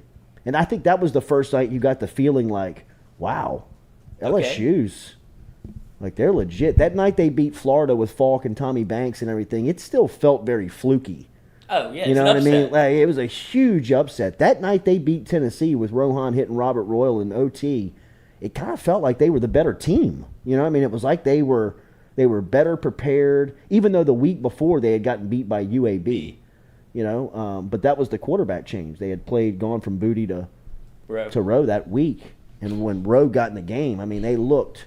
Him and Josh Reed were automatic. I mean, they were just automatic. I think Josh Reed had 3 touchdowns that night against Tennessee, and it was just like frozen ropes. It was just like bubble screens. They were just. I mean, Rohan was like taking a shotgun snap and almost just like a toss pitch to a running back. He would just throw a bubble out to Josh Reed, and he would run it. He would catch it running downhill, and then he turned into a running back, which he was. You know, he would just make one guy miss, and then he was in the open field, and he was gone. I mean, like it was.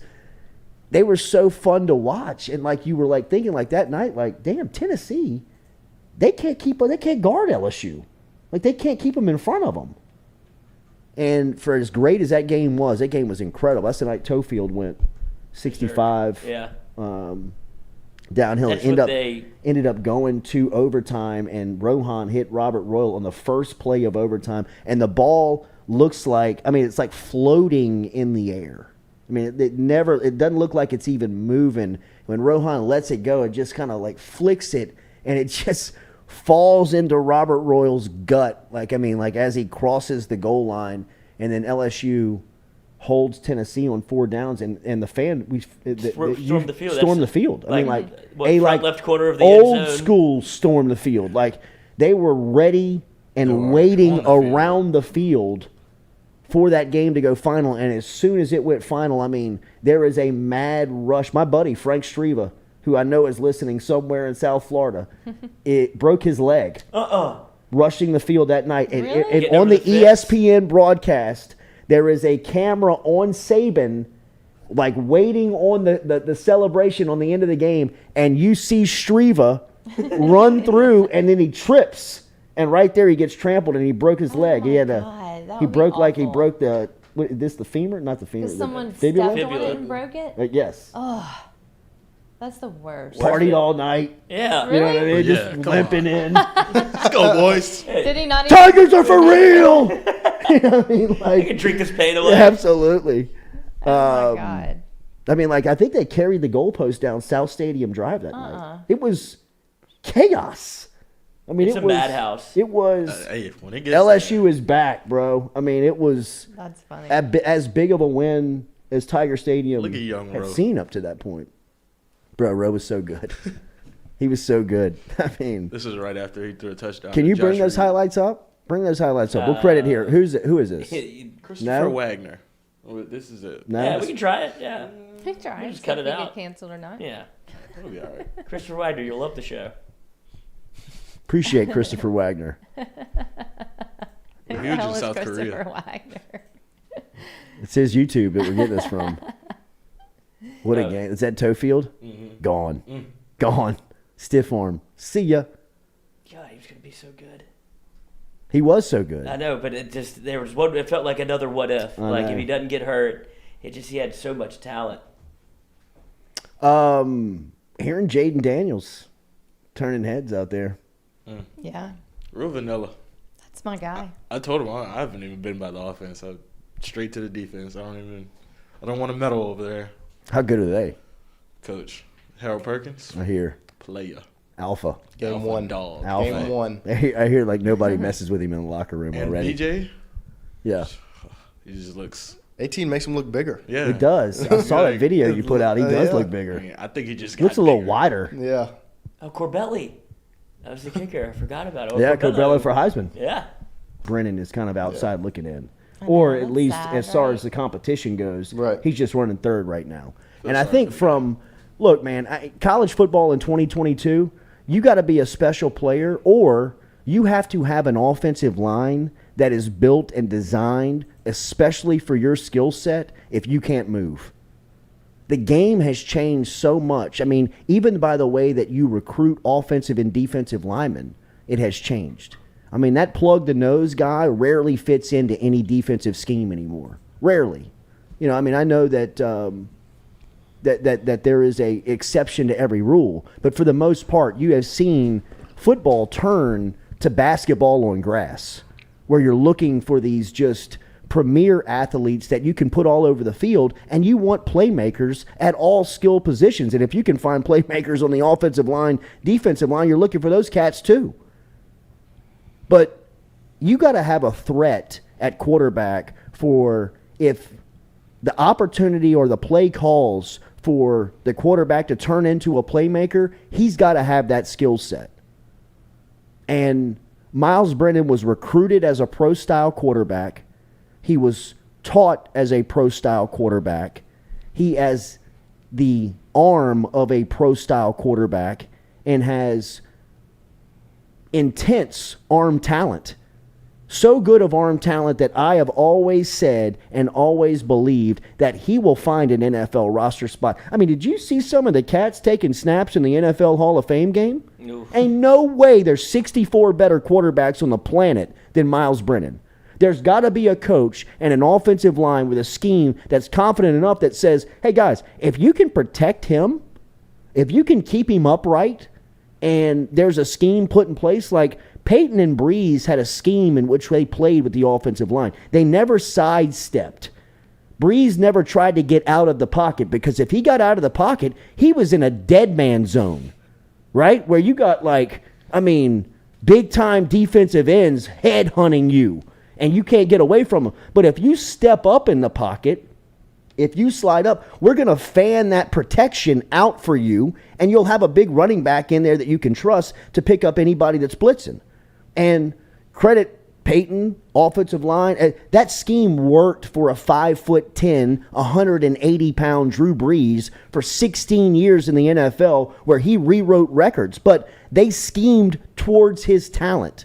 At LSU right now, the talent of the quarterback is schemed, or at least the personnel calls for the quarterback's talent to be a playmaker, because the offensive line, as we talk today here on August 9th, is unanswered. There's questions that you still have about the line that you can only get answered against Florida State, against Mississippi State, against Auburn in late September, on the road. Those are where you're going to have questions answered about guys like Emory Jones, Will Campbell, Miles Frazier, hell, even guys like Marlon Martinez and Garrett Dellinger, who are now playing center for you for the first time in their life. So if you ask Brennan to take a 5-step drop or put him in a shotgun situation and ask him just to plant back there, put your feet in cement, wait for guys to get open or throw guys open, it might work. It might work for a little bit, but at some point, as we talk right now, LSU's offensive line could turn out and be fantastic. They got new guys everywhere, and they could all kind of gel together, come together, and they're all physically ready to play, it seems like. And if they catch on, maybe they can protect that spot. And if they want to run a pro-style offense, then you can put Miles Brennan back there and throw it and scatter it all over the field. But the way I read it and the way that I sense what's happening on the practice field after talking to people that are at the practice field for the entire time that practice runs, it seems like it's between Nussmeier and Daniels, because Nussmeier and Daniels give LSU an opportunity, if the play breaks down, that the play's not over, that they can keep it alive and make a play, whether it's scrambling and finding somebody open and dumping it off for a big gain, or making a play with their feet. That's the options that they give you. The other guy doesn't give you that option. Right, wrong, or indifferent. That's just the way that the cookies. I mean, that's just the way that's how it works. And I think everybody in that room had to know you got different skill sets. Should we wager on it? I've been saying Jaden now for months. That's my feeling. I mean, I don't know You what wanna put a left little you bet? have to wager. I mean, at this point, you're dressed up like Matuk for the home opener, or for Wait, the for the SEC home home opener? opener, for the SEC home opener versus Hold on. Mississippi I'm not State. going to New Orleans dressed like that. That would be so- embarrassing for Oh, everybody. we should. That would be embarrassing You could almost for get away with it everybody. better at Yeah, you'll in New probably Orleans. get- In New Orleans, we you gotta can sit with hide. Caesars and There's a stuff. lot I'm of not doing costumes in New Orleans. Mikey Mott took costumes? You know, I mean, you could get away I with think just I'll something. stand out. Put a hat down low and a little eye black, some this is on sunglasses. y'all, Next thing you Jordy. know, I'm not getting a jersey and pants and cleats. So if y'all want me to do this, this is up to y'all. Same way if you would have lost, then I would have gotten you a Dak jersey. Yeah. But I won twice. Okay. Well, it's up to you to get me the outfit to wear it. I'll wear it if you. I got the outfit. I can get a new frame. You're gonna bust that out of the Yeah. frame. Surely, Mikey. has enough Jared jersey. Guillory, how's short Jordy gonna chain Drew Brees? Come on, Jordy. Have you ever met him? I mean, I met the guy at Walk-On's corporate office here. He and I are eye to eye. I'm 6'4". Today I'm 5'9". The day I met Brees, I was 5'8". He and I were eye level to each other. I mean, like, you know, I was wearing Air Force Ones. Wasn't wearing, you know what I mean? Like, we were looking directly at one another. And I'm saying this because credit Drew Brees. Like, the fact that this cat played at that level for 16 years, I mean, he wasn't 6 feet. Yeah. I mean, if he's not 5'9", okay, he wasn't 6 feet. Does he claim 6 feet? Probably. Okay. I would assume so. Let me just look that up. Oh, if it's on the internet at 6 feet, then that's, you know, it's 5'11". Yeah. 5'10" Yeah, on a it's good 6 day. feet. That's what they say. Of course, he has to. Yeah, I think you almost have to from an athletic standpoint. Yeah. Yeah, just, You know what I mean, you gotta have a I'm an quarterback that's NFL 5'10". quarterback. I'm No 6 feet. chance. But I mean, Yeah. if you're not 6 feet, I mean, Kyler Murray's not 6 feet, though.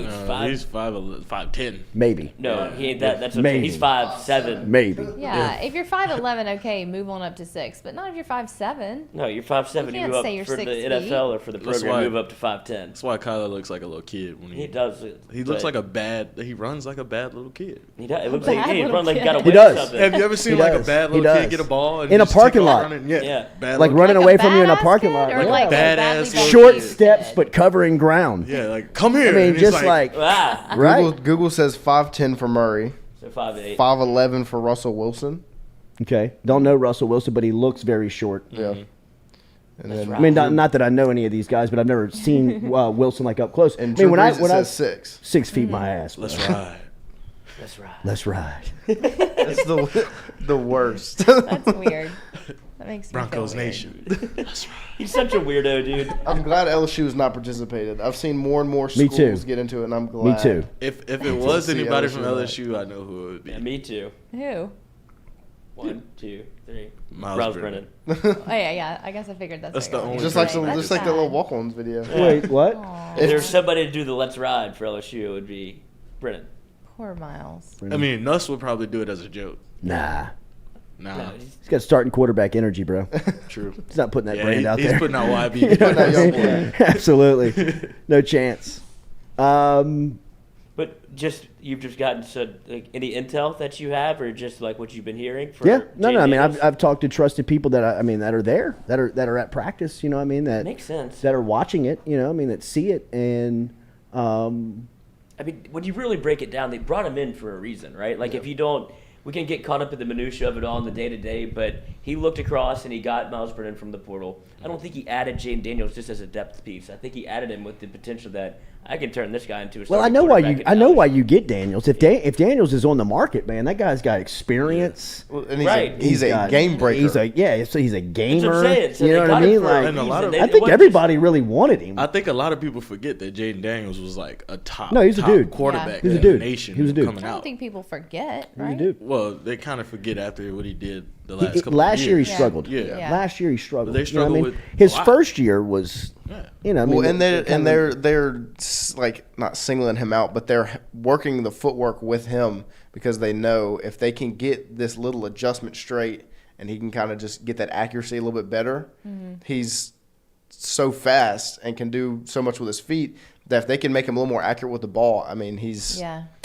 Hunter Fournette says, if this staff puts in an inaccurate quarterback based purely off of his legs, then the staff loses credibility day one.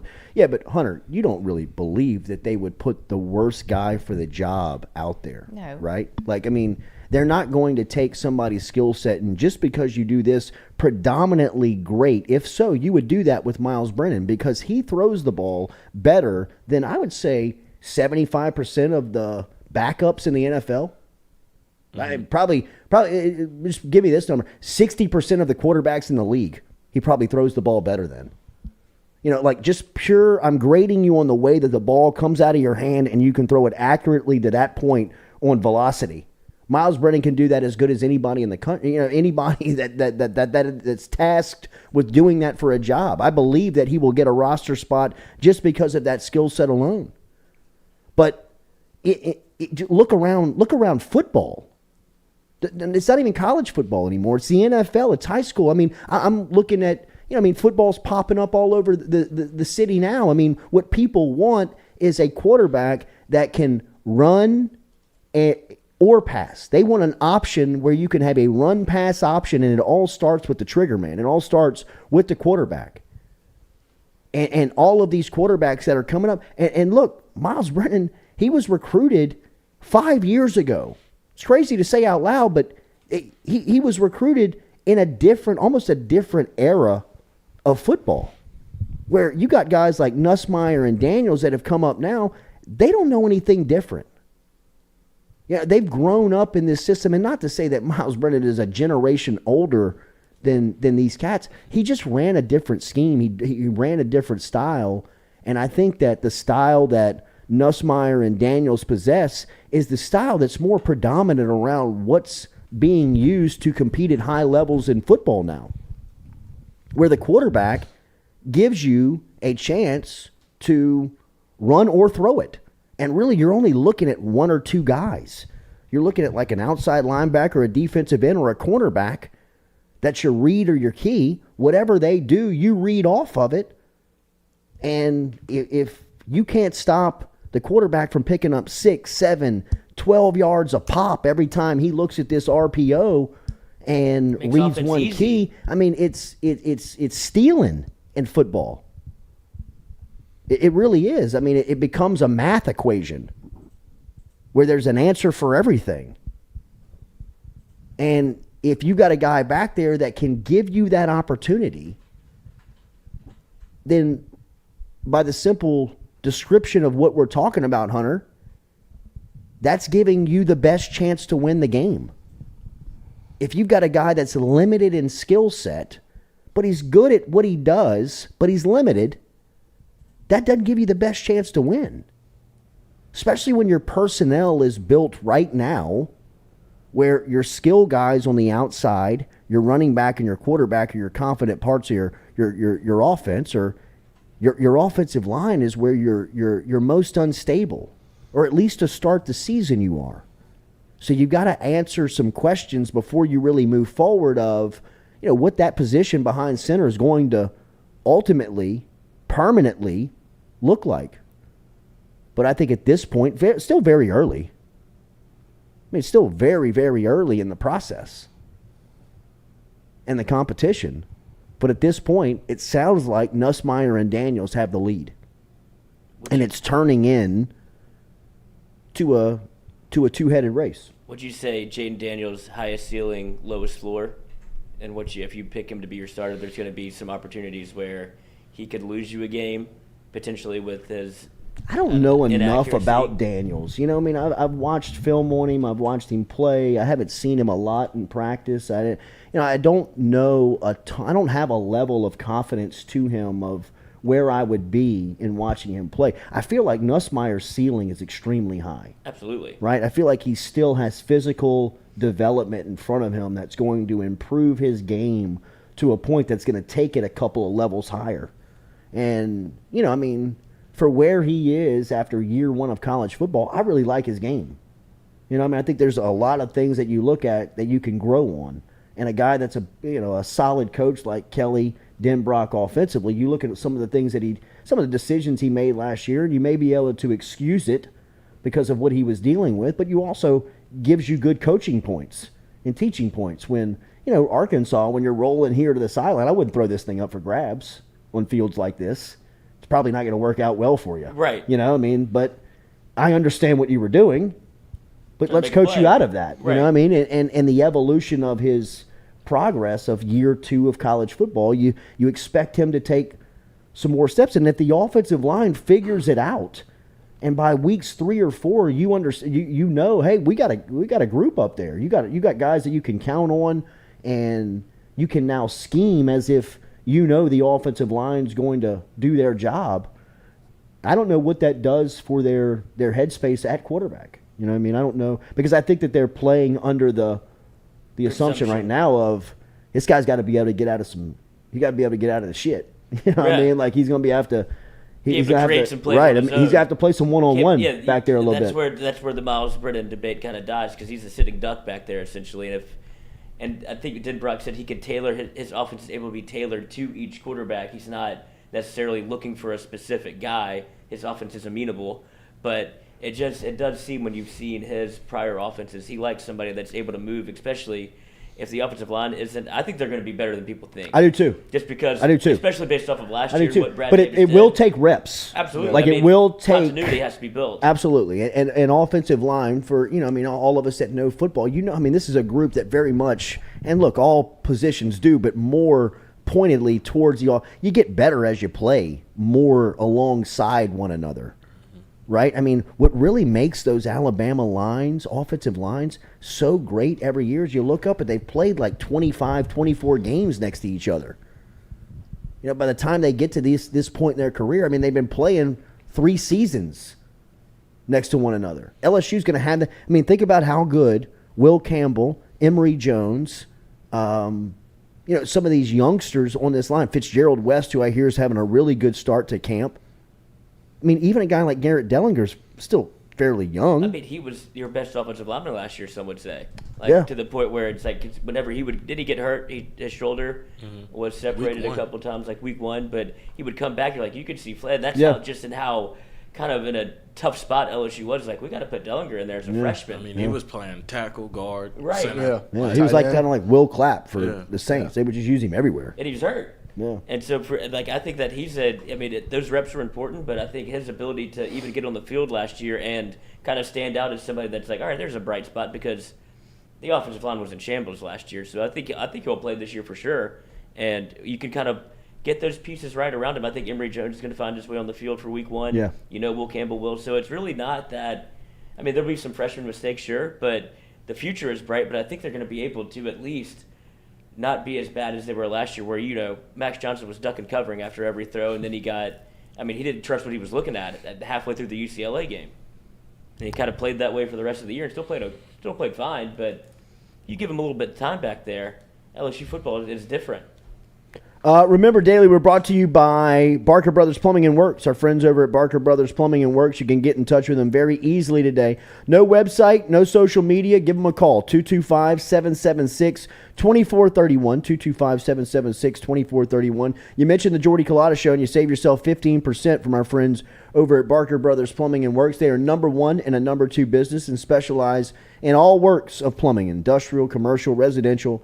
Get in touch with them today, 225-776-2431, 225-776-2431 is the phone number to get in touch with Barker Brothers Plumbing and Works. Looking forward to tomorrow night. We will be out at Mason's Grill on Old Jefferson Highway. If you have a chance, come stop in and see us. We'll crank up the production at around 7 o'clock tomorrow night. I believe Collins is set to announce somewhere around 7:20, 7:30ish as we'll talk to a couple of his the people that are around him in his life, including his head football coach, head coach Marcus Randall, former LSU quarterback, will be over at Mason's Grill as Ricky Collins, the Woodlawn quarterback, is set to announce his college of choice tomorrow night from Mason's Grill, just right around the corner from Woodlawn High School, where he goes to school, and we'll announce that tomorrow live on the show. So we're looking forward to the production tomorrow night over at Mason's Grill. Come stop in.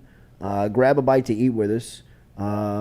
It should be a pretty memorable, cool night for a local high school prospect, and Ricky Collins, who has really seen his recruitment jump up over the last couple of months. And I say that really here locally as far as people paying attention to it, but under the radar and, under the surface, this has been a prospect that everybody in the country has really either looked at, paid attention to, saw film on, or has, made contact with.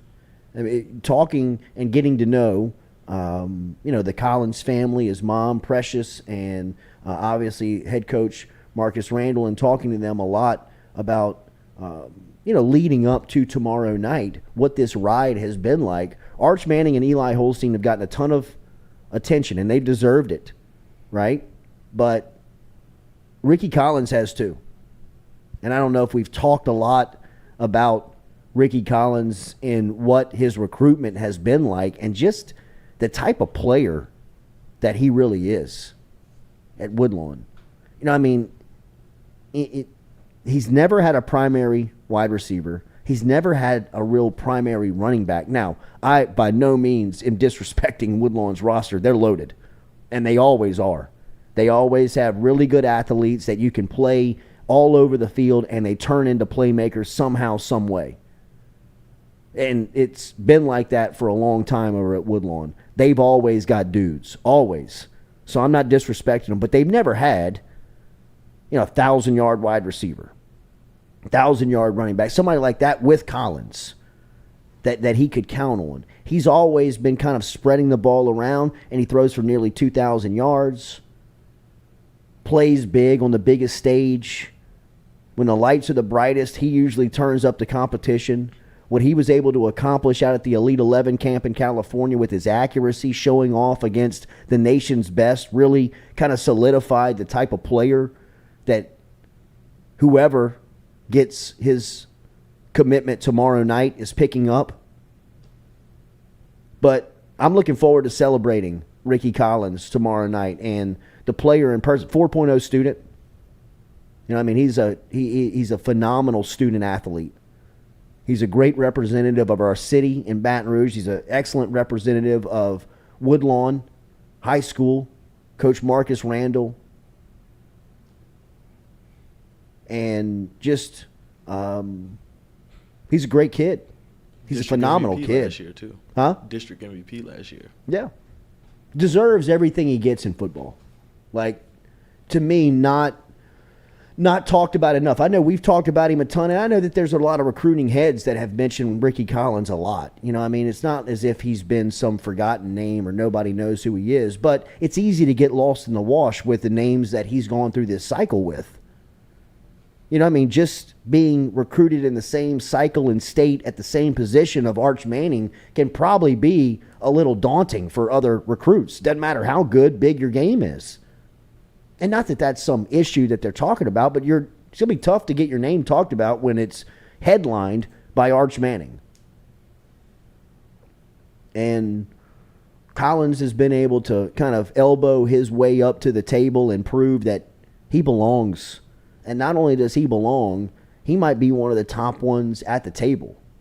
So if LSU is able to pick up the commitment tomorrow night, it'll be, obviously the latest in a long line of just heaters that Brian Kelly, his staff, and the recruiting trail has been producing for this LSU program. But to be able to pick up a local quarterback of his talent and his character is a huge day for the program.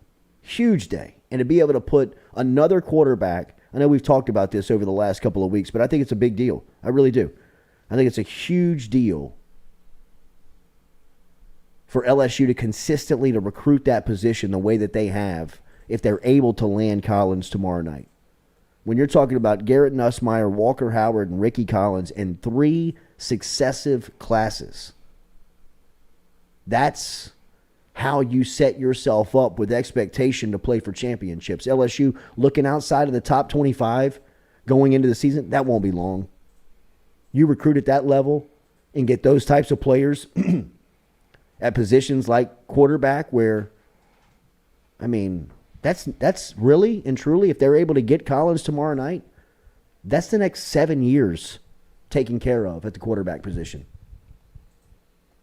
Think about the security that the program will have and live under if they're able to get to that point. And not only that, to be able to recruit towards that. How much more secure does Jalen Brown and Shelton Sampson feel if you're able to have three back-to-back-to-back 4- and 5-star quarterbacks coming into Baton Rouge? How inviting does that wide receiver and tight end room look now? So, it's going to be a big night for Ricky Collins. I hope you come over there and join us at Mason's Grill, Old Jefferson Highway. New ownership over there. I didn't know Yeah. Bought it about 5 weeks ago. Oh, wow. Mason's Grill, the family wanted to. They've been running. I mean, the place is a lottery ticket. Yeah. I mean, it's a gold mine. I don't know if I've ever passed by or been to that place where it's not overflowing I with got people. brunch. You can't even get in. No, the Sunday brunch is incredible. People are always. I mean, the parking lot's always bubbling over of cars, just kind of like into Jeff. I mean, it's always jam packed. But I believe the family who started Mason's Grill about 6 months ago. Wanted to retire, just wanted to kind of get. I mean, bro, the restaurant business is hard. I know. I mean, I'm not saying it as if we know it, like we run a restaurant, but just talking to people. Know my parents did for a little while. Yeah, man, just talking to people that have run restaurant. My dad tried to get into it for a little bit. I mean, you have got to marry a restaurant. You do. You know, I mean, the things that you don't even think about, like if somebody like refills their Coke while they're working for you, there's like. They owe you 30 cents. You know what I mean? Like, and ultimately, you know, I mean, if you're anal retentive and you're a business owner, man, and you're trying to keep and stay in the, you know, you don't want to fall into the red. I'm trying to keep this thing in the black. You know what I mean? Like, that's the type of stuff you got to police. You know, we're going to have to fire you. Sorry. No Diet Coke on the clock. Get another iced tea and see what happens. Well, drink some more lemonade. Go Don't drink break it in the your bathroom. legs. That's the trick. Break your legs. Smoke a little crack in the bathroom. Get ready to work.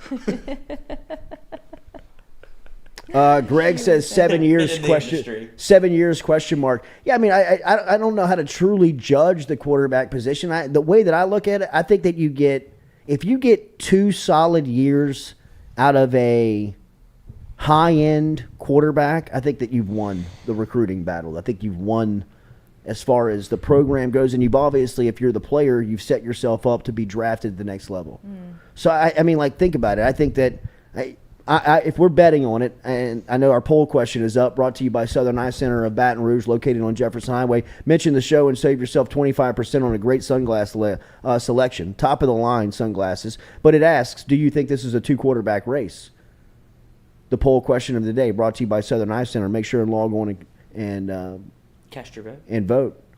I do, and I think that Garrett Nussmeier is going to ultimately be the starting quarterback. I've said that since day one, so I'm, not going to jump off my horse at this point. I mean, it's kind of turning the corner and coming down the stretch. So I still believe that Nussmeier gives LSU the best chance to win. Like I said, I don't know enough about Daniels to really dive into his game. I've seen him play on film.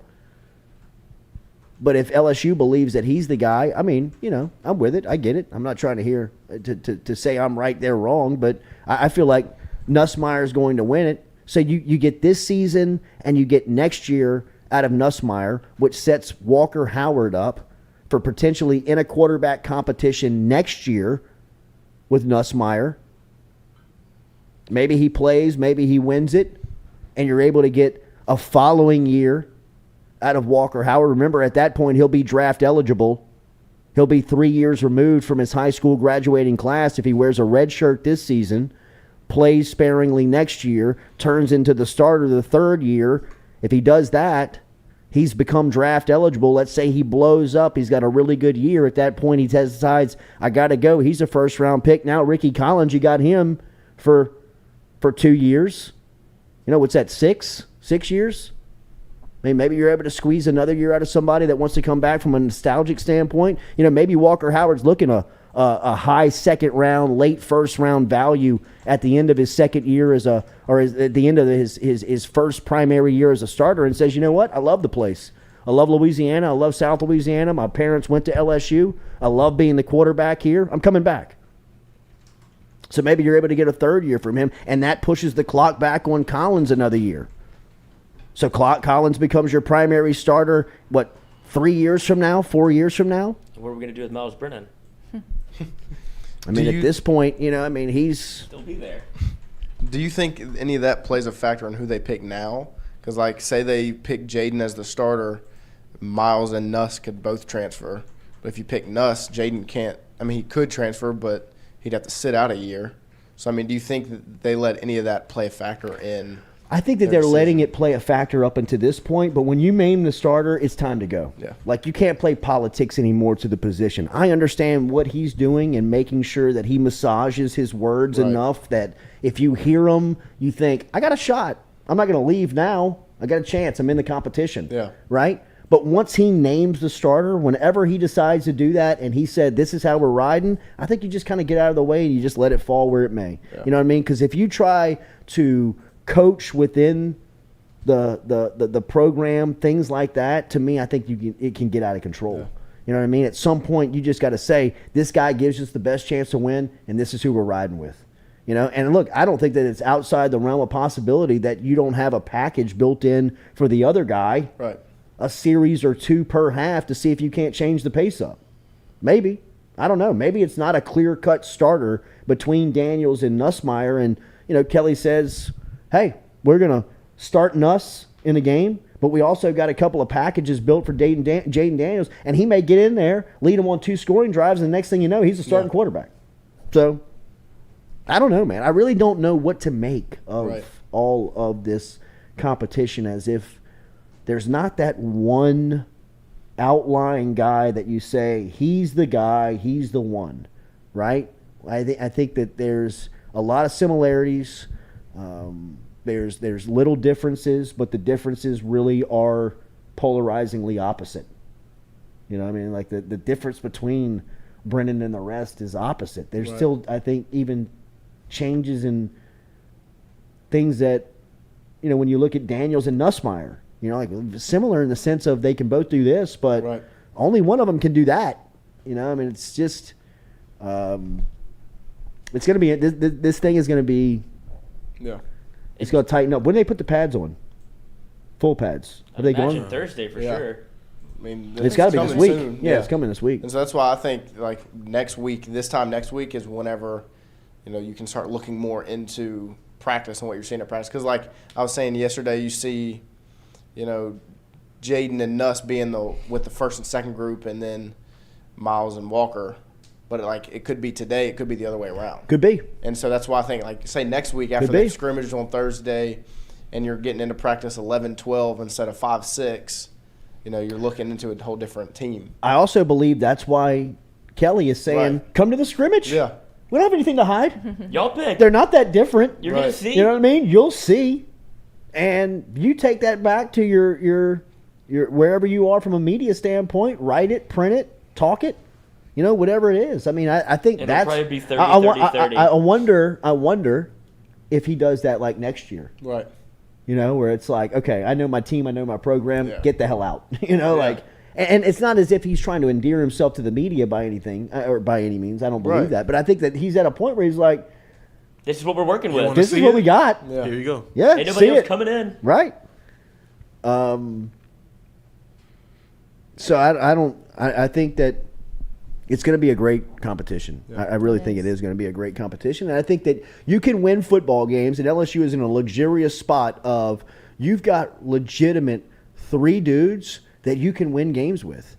You know what I mean? Quarterbacks rooms around the country, around the SEC, you're probably looking at like 1.5 guy in the room that you really trust. You know what I mean? Like, if Bryce Young goes down for Alabama, what's going to happen? Oh man, they got that big dude there. But I mean, can he actually play? Right. Yeah. Like, you don't know. You see him in the spring game. He looks great in the spring game. You know, I mean. That's what Will Anderson coming off the edge. But, like, you look at Jaden Daniels, you're like, shit, turn the film on. He's won games. Right. You know what I mean? That's what makes me want to ask you. I don't know if we – whatever. Like, do you think that just because he names a starter in the next couple of weeks, that doesn't necessarily mean that's going to be the starter for the entire year, right? Like, it seems like he's going to be able to kind of – like, I guess that's what I'm asking you. Is he going to have, like, a rotating – like, is the competition not always over, or is the door shut as soon as he names somebody? No, I don't think that I think that the competition kind of lingers on, but you got to buy in from a coaching staff standpoint on somebody so you can start scheming. Right. You know what I mean? Like, so you can get to know your player, you can squeeze the most out of your offense. I don't think that you can do that half in, half out as a coach. I really don't think that you can do that. But I don't think that the competition ever stops on a practice field. You know what I mean? Like, if I'm Jaden Daniels or if I'm Garrett Nussmeier and you tell me game 1 that, fellas, this thing was a hell of a race and there were points that I thought Jaden was going to win or there were points that I thought that Garrett was going to win, and we've decided to go with player X. Well, if I'm player Y, then I'm saying, damn, I was right there. So I'm going to stay on your ass every single day at practice. But you'd have to give them the opportunity to do that, right? Don't you think that if they picked a quarterback, he's going to start getting 80-90% of the reps, to where it's going to be hard to show out whenever they're really trying to break in a new quarterback, because they split up so many reps in the fall. It's like, all right, now we have to insert this guy and give him the keys to the car. I don't think the competition will be so much in practice. It'll be if somebody starts to stumble during a game.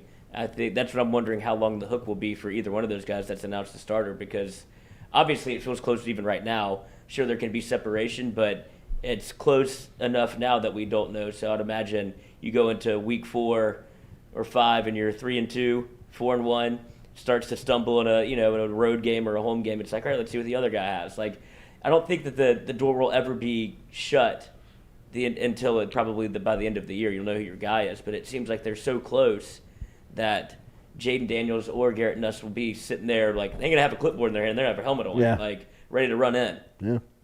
Which isn't where you want to be. Jalen Milroe, backup quarterback, Alabama, 6'3", 215 pounds, redshirt freshman from Katy, Texas. Looks like Cam.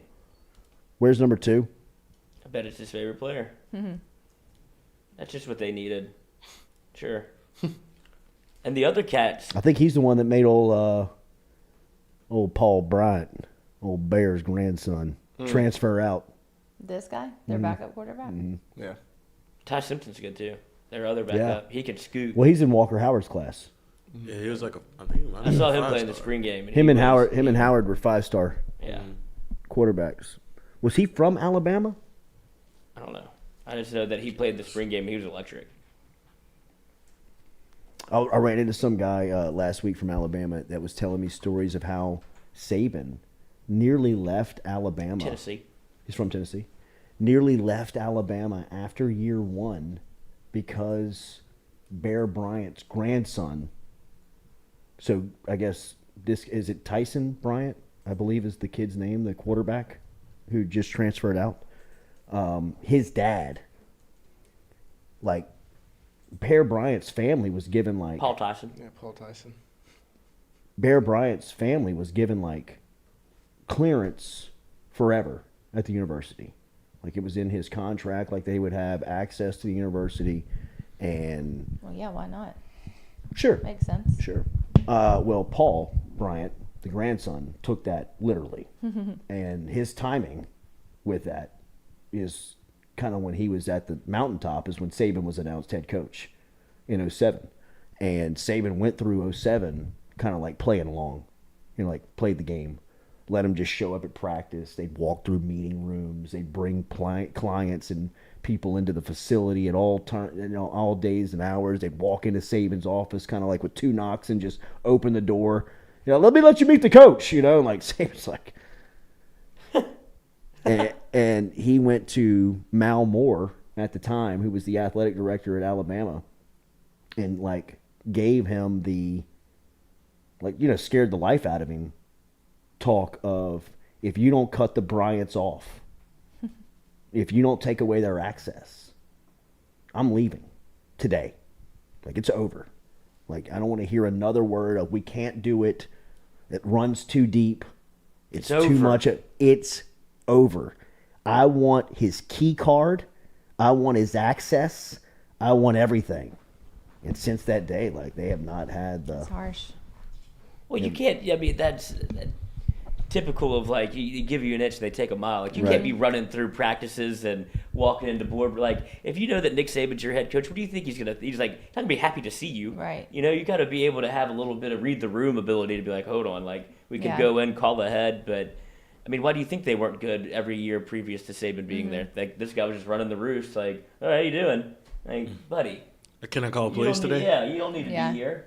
But I guess I would do that too if I had the access. I would love to see how that conversation went down, though. I mean, the real one. You have to pick. You know what I mean? Like the real one. Or what was the breaking point for Saban? When he finally said, "Get Mal on the phone." Yeah, he ate his oatmeal cream pie off his desk. All right, we got to hit the road, Kate. Hit that like button, share button, comment button. Make sure you hit that share button if you don't mind for us. We will be back with you tomorrow morning at 7 a.m. And don't forget that we will be with you tomorrow, 7 p.m., Make sure that you set the subscription, you set the notification so you know when we go live. We'll be going live tomorrow, 7 o'clock from Mason's Grill for the announcement of Elite 11 quarterback Ricky Collins right here out of Woodlawn in Baton Rouge, as he will choose his college of choice right here on the Jordy Culotta Show. Make sure you're following all of our social media at Culotta Show. Y'all have a great Tuesday. We'll be back with you tomorrow morning. For our friends over at Go Chevrolet and all the fine sponsors here, have a great day. We'll talk to you tomorrow morning at 7 a.m.